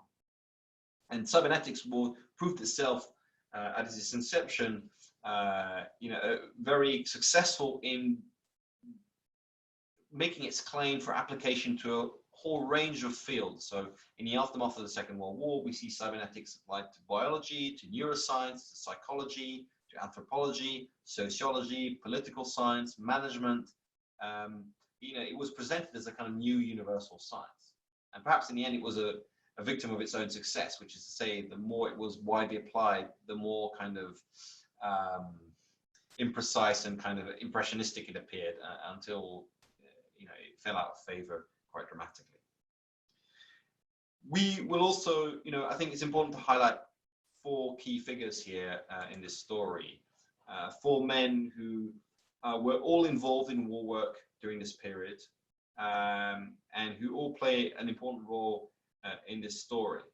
Norbert Wiener, John Von Neumann, Claude Shannon, and Alan Turing. And I think we'll talk perhaps most about Wiener and Shannon, but we'll have probably the opportunity to mention the others. And of course, if anyone wants to explore one of these figures or bring these figures into discussion, we can of course do that as well. But I think it's important already to highlight the role of these particular figures, of their contributions, and the ways in which many of the kind of legacies that we still live with, the information world in which we inhabit, the foundations of it were laid to quite a large degree, conceptually at any rate, by these individuals. And it's important to kind of grapple with their thinking and their place in this story.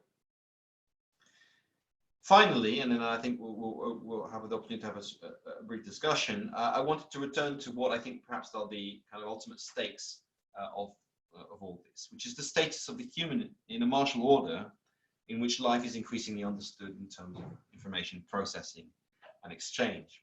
I wanted to share with you this slide, which I think is really quite illustrative and interesting because it dates all the way back to 1921 in the aftermath of the First World War, and we have a vision of how the brain controls the body.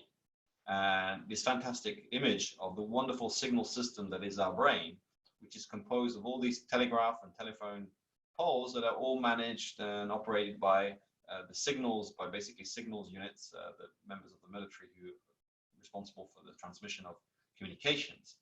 And this account presents life in the brain as the busy work of an army of 9 billion living neurons.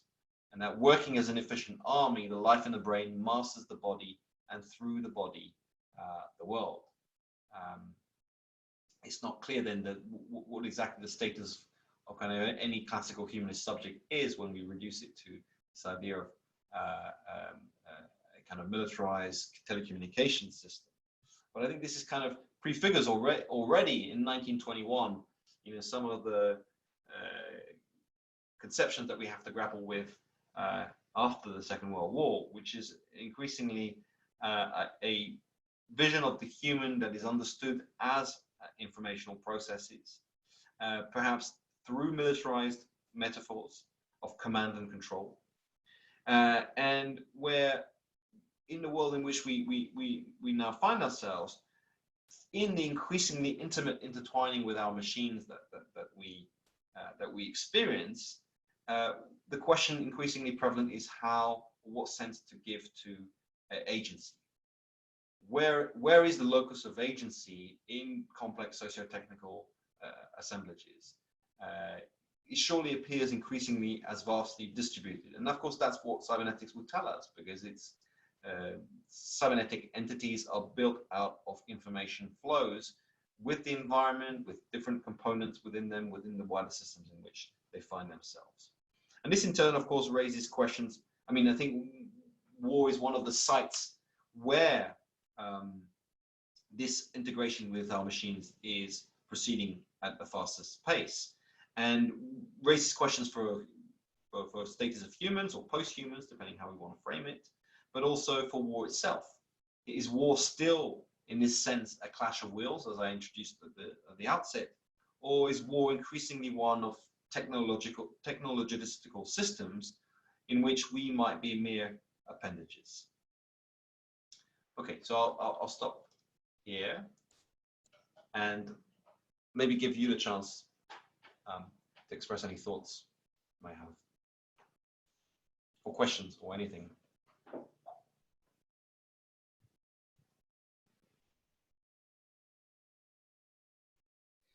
Maybe a question maybe one we will be able to tackle more in the second half of the seminar, but about the relation between cybernetics and complex systems theory or chaos theory. You said that cybernetics focuses on negative feedback, that, okay, negative feedback, it's what is desirable, a homeostatic state of the system, whereas complex systems theory is about or views positive feedback and emergence. But they seem, at least they seem to share this idea of feedback and this central notions of system and its environment, and that is maybe just a matter of shift of perspective and of what is seen as desirable, and not of, okay, we have a complete different framework of concepts with how we view our objects or our systems. And if you could elaborate on that, maybe, yeah. Well, I think that's exactly right. I think you've identified, you framed it in the right way. I don't think the difference is really about a matter of emphasis. Positive feedback in cybernetics was largely treated as something that had to be avoided, whereas in complexity, it's not that they're not interested in the complexity theorists are not interested in negative feedback. They see a very important role for it, because runaway processes can be destructive, but they want to, generally the idea is that these processes, there's an interaction between these processes, and that that negative feedback will largely focus on how to sustain systems, whereas positive feedback allows for the transformation and the emergence of new systems. But they share in common this idea of recursivity. These are what disappears within the kind of cybernetic worldview is kind of any notion of linear causality. The idea of the origin, I think, to me, seems kind of senseless in the cybernetical complex framework, because if you're thinking about systems in evolution in who feed back into one another, who are in complex interaction with other systems, then we can never identify like a primary mover, or at least it's kind of meaningless, because the systems evolve and feed back into each other continuously. Causality flows in all sorts of directions, and in that respect, I think cybernetics and complex systems theory have much in common. And complex system theory is perhaps a more sophisticated, developed version of cybernetics, but it has important implications in the context of certainly in the military context, because I think the cybernetic model led itself increasingly to very hierarchical, top-down approaches. This is what Paul Edwards calls the closed world, this idea of trying to bring the world entirely under control. Whereas the complexity sciences opens up a greater tolerance to uncertainty. But I think within militaries, that's always a tension. There's a natural desire to drive towards control and predictability, but also a recognition that you also need adaptability, that there will be unpredictable events that require adaptability, transformation, and flexibility. I mean, we can think about politics in not necessarily only in a liberal representative democratic framework, but about politics itself in this tension between, okay, top-down control, or in the liberal democratic framework, okay, institutional determination, but at the same time, okay, not total top-down control, because then it's not democracy any longer. And this is just a personal interest in this, that you said, okay, in the military dimension, a lot of not state actors adopted this very networked image of warfare, and like jihadist organizations, but that they are very horizontal. But that political organizations which are purely horizontal, like the most famous one, we remember Occupy Wall Street or the Occupy movement, failed drastically. And there is this tension between, okay, top-down control and bottom-up control. And it's, yeah, I don't have a concrete question here, but just a remark. No, that's a very important tension. And see, the thing about a state military is that it's a state military. So you cannot have a non-hierarchical state. You can't conceive of a state that does not operate under hierarchical principles. So, because of course the difficulty of a decentralized organization is that, and this is what the problem with Occupy is, that unity of purpose is very difficult. You know, if no one is actually directing anything, if you have no way of imposing some form of discipline or some kind of common objective or strategy, then you know, it's very difficult. And it's easier for groups who you know, absorb, like, so jihadists have taken, some jihadists certainly have taken very radical networked self-organization, which is absolutely fine as a mode of dispersed resistance, but is not necessarily a response or solution for taking power. And the emergence of Islamic State was very interesting because it morphed from effectively a very decentralized organization to a quasi-state, and now seems to lapse back to a more decentralized state. So this, I mean, I think it's here the Deleuze-Guattarian idea of the rhizome and the tree are very useful, particularly when their insistence on the fact that these are not absolute categories, but complex interpenetration of organizational forms. Trees turn into rhizomes, rhizomes turn into trees. I think that's a useful way of thinking about poles of organization, but in reality, organizations tend to always be somewhere in between them. Even the most hierarchical organization has, you know, people operating with one another outside of the hierarchical structure, outside of what is expected of them. So that comes into play, yes. Can I jump in on this as well? Just something that this reminds me of. I've been reading with a lot of interest, Antoine, your piece on martial empiricism and security dialogue, where you're sort of critical of accounts of kind of militarization, which as a term implies that there is a kind of pre-existing social political order, which in some way is not militarized in some sense, right? And I think this connects closely with this question about the extent to which you can instrumentalize war, right? That war can be an instrument of politics. And in just the conversation you've been having now, it strikes me that, you know, a truly chaoplexic form of war would by definition almost not be able to be an instrument of politics anymore, right? And perhaps this also is, I guess, you're sort of saying like, yeah, we haven't really seen this unleashed, certainly not by states anyway, for precisely those kind of reasons. Is that sort of what you're? No, I agree. I agree with that. I think a fully chaoplexic. So if the U.S. military was to go fully chaoplexic, it would probably be a military that would emancipate itself completely from the U.S. state, which would be quite terrifying idea, I think. So there's a very deep tension within the U.S. military, I think, between trying to decentralize, but ultimately still being under state control. But I think one of the deeper questions to ask about everything that we're talking about in this seminar is to what extent we are talking about the a kind of military systems that almost exceed political control, that are acquire some degree of autonomy in the sense that their systems kind of overdetermine their uses. And to what extent this was always the case as well, I guess, right? Well, war has always been in excess of the political, I think, yes, but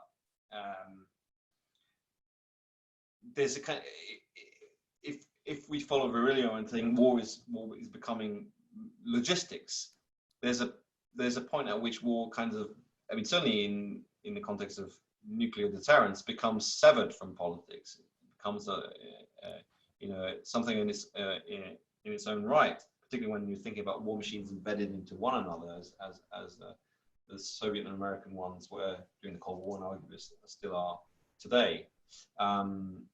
So the question of political control is I think is a salient one, and the degree to which the U.S. war machine has kind of its own momentum, I think is a very pertinent question. It seems to me many times that it's almost a capability that begs to be used, and the U.S. state has not been very effective at using it very well, or at least for its own ends, in the last couple of decades. I mean, you think about the amount of resources of war making that's been conducted over the last 20 years, the US hasn't got a whole amount to show for it.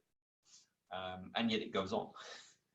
Can I ask a kind of a related question about the expansion of this kind of ontology of cybernetics as it kind of expands and expands and expands? It seems to cover perhaps more of life, and indeed to erode, as I think you mentioned in the text that you wrote, the distinction between the human and the non-human, etc. I wonder what happens to this thing you were talking about earlier with Clausewitz, who says that it is a battle of will. So there's a kind of a prime mover almost here that is situated even outside the terrain of war, and perhaps in Clausewitz's other famous remark, right? Like war is the extension of politics by other means. Like or if I got that wrong, is it politics the extension of war, or is it war is a continuation of policy? Yeah. So so in this sense, Clausewitz situates the kind of the prime mover in the thrust of wills outside the position of war.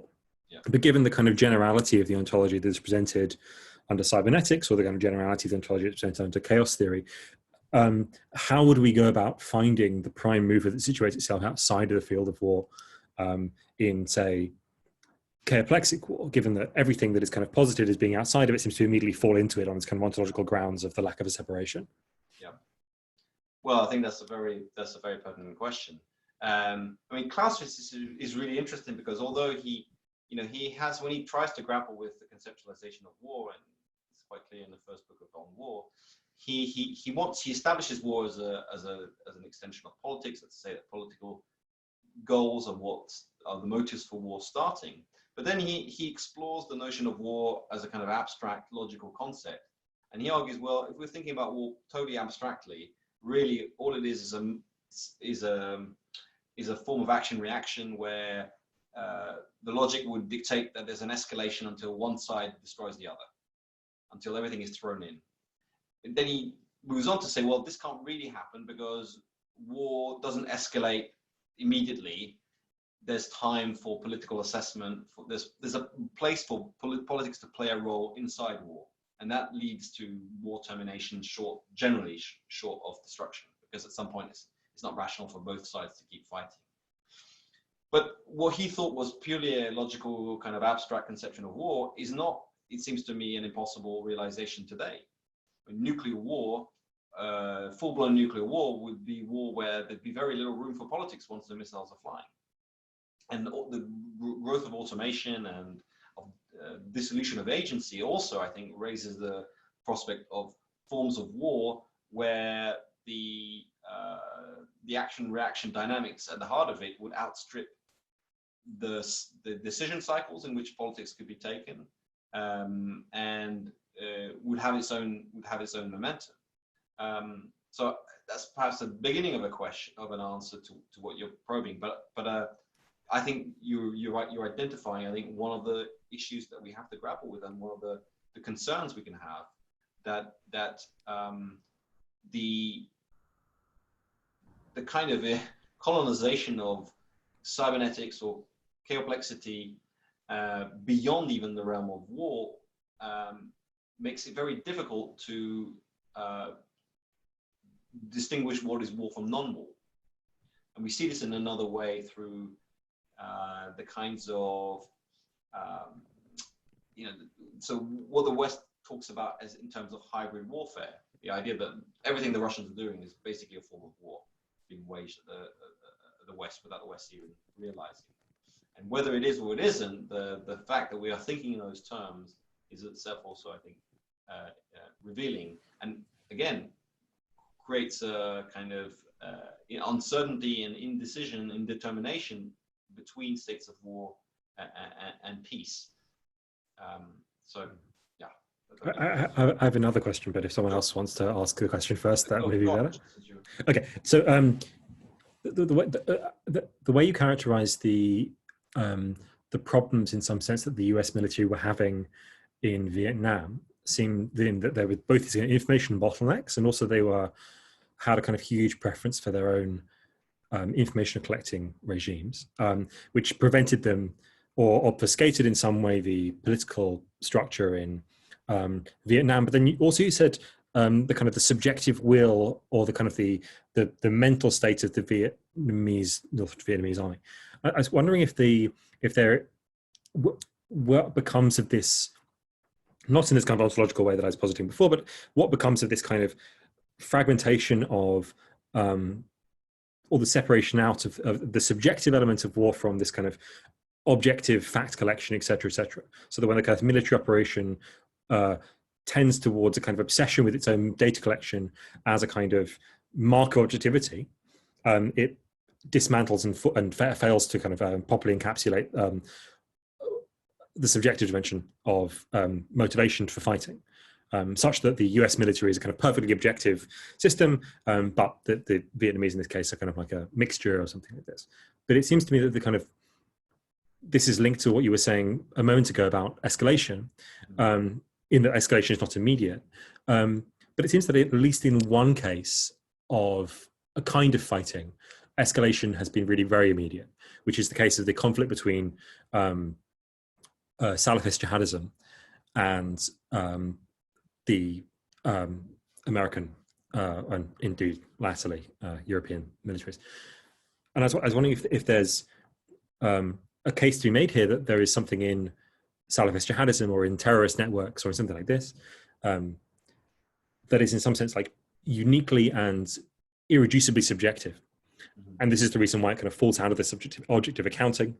Although at the same time, of course, there's a kind of stochastic data collection that goes on where people demonstrate that the reason why people become terrorists is not because of some sort of mania, but because of personal injury or personal humiliation at the hands of the American power. Right. I was wondering what you thought about the kind of tensions were, particularly between these apparently so utterly distinct forms of objective data collection and jihadism as a kind of a ultimately subjective, ultimately kind of Yeah.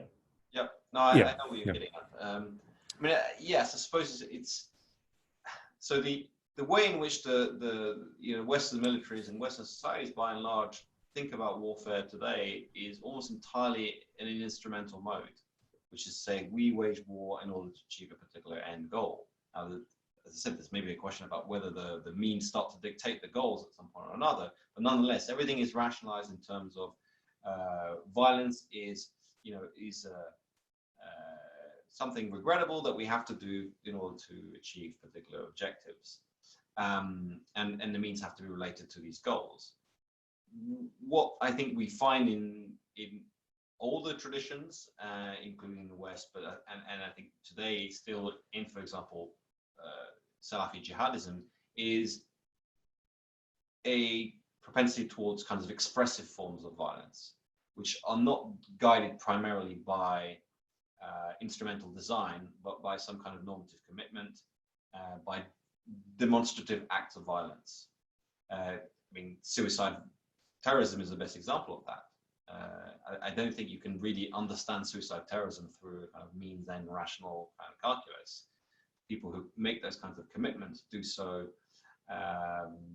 as a kind of statement, and so that's not to say that all the violence that's committed under that framework or under that ideology is expressive, that there isn't necessarily instrumental calculation going on, but my sense is that there's quite a lot of instrumental, symbolic kind of violence involved, which therefore cannot be easily reasoned out of these individuals, because so long as the grievances or the identifications they feel are strong enough, they'll be willing to use violence, and that violence, the performance of that violence, is going to be more important than whatever objectives it achieves ultimately. Yeah, I agree, and I would just extend that to the recent spate of far-right violence as well. Sorry to interrupt, Antoine. Yep. I think it's a good time to talk about presentations and responses. Okay. You know, students are supposed to give at least one presentation and one response, you know. So is everyone that I can see now is taking the course, right? If there are auditors, they will not want to be here now. So I'm still, I don't know. You haven't decided yet, but then you... Yeah, I haven't decided yet, but I would probably do the presentations so I can decide in the end if I want to write a paper and get the credits or not. Okay. So I'll do presentations. We've got what, 1, 2, 3, 4, 5, 6, 7, 8, 9 people, and I believe everyone has to present twice, right? Yeah, they are supposed to give one presentation and one response. Oh, okay, throughout the course. Okay. So, yeah, throughout the course. So we only need one presenter next week. Would that make sense? Yeah, they can. I think we are in 9 right now, and yes, we can have also 2 presentations in one session. Let's have 2 presentations. I mean, if people don't mind, they can present more than once anyway.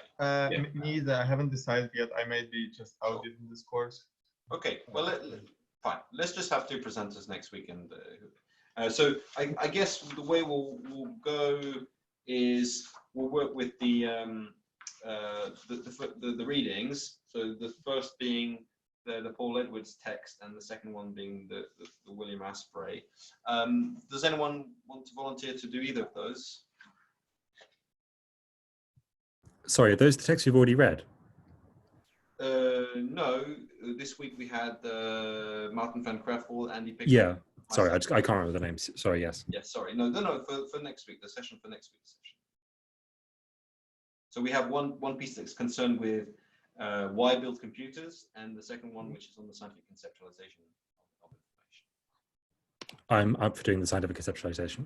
Okay, so that's William Asprey, the second one. Thank you. Okay, so Richard? Yeah? Yes. Yeah, that's Richard. Okay, Richard. Okay, great. Let me take note. Okay. And so then Paul Edwards, why build computers?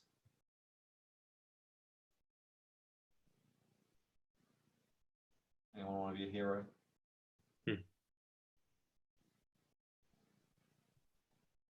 Okay.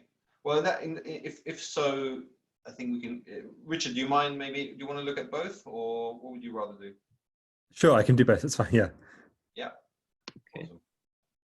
Okay, let's do that. Okay, great. Okay, are there, before we close, because I guess we are coming to an end, are there any questions perhaps perhaps of a more kind of logistical nature or practical one? Is everyone happy? Oh, sorry. Yeah, I have one.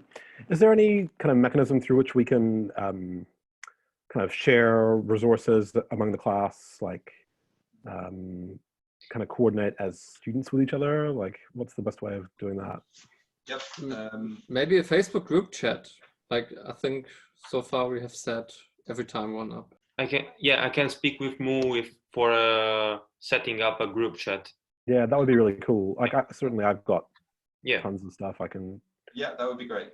And Okay, yeah, absolutely. I mean, I'd encourage also everyone to share anything they think is relevant, any texts you think that would benefit. The course, the seminar is going to be. I approach it in a kind of open-ended approach. If people want to steer it in one way or want to bring particular elements for discussion, I think we absolutely should.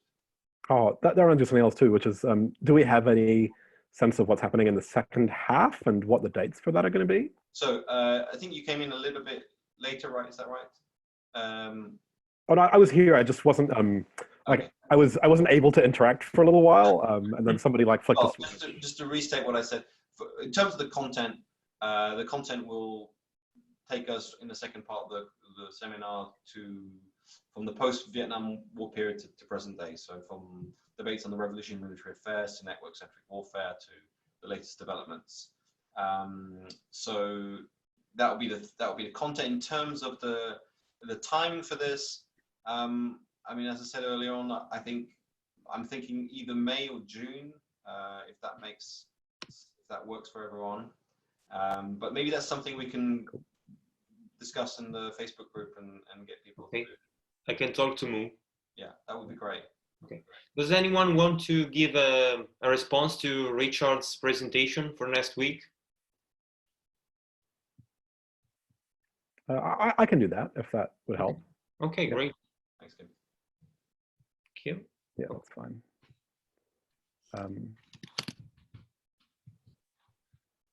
Okay, great.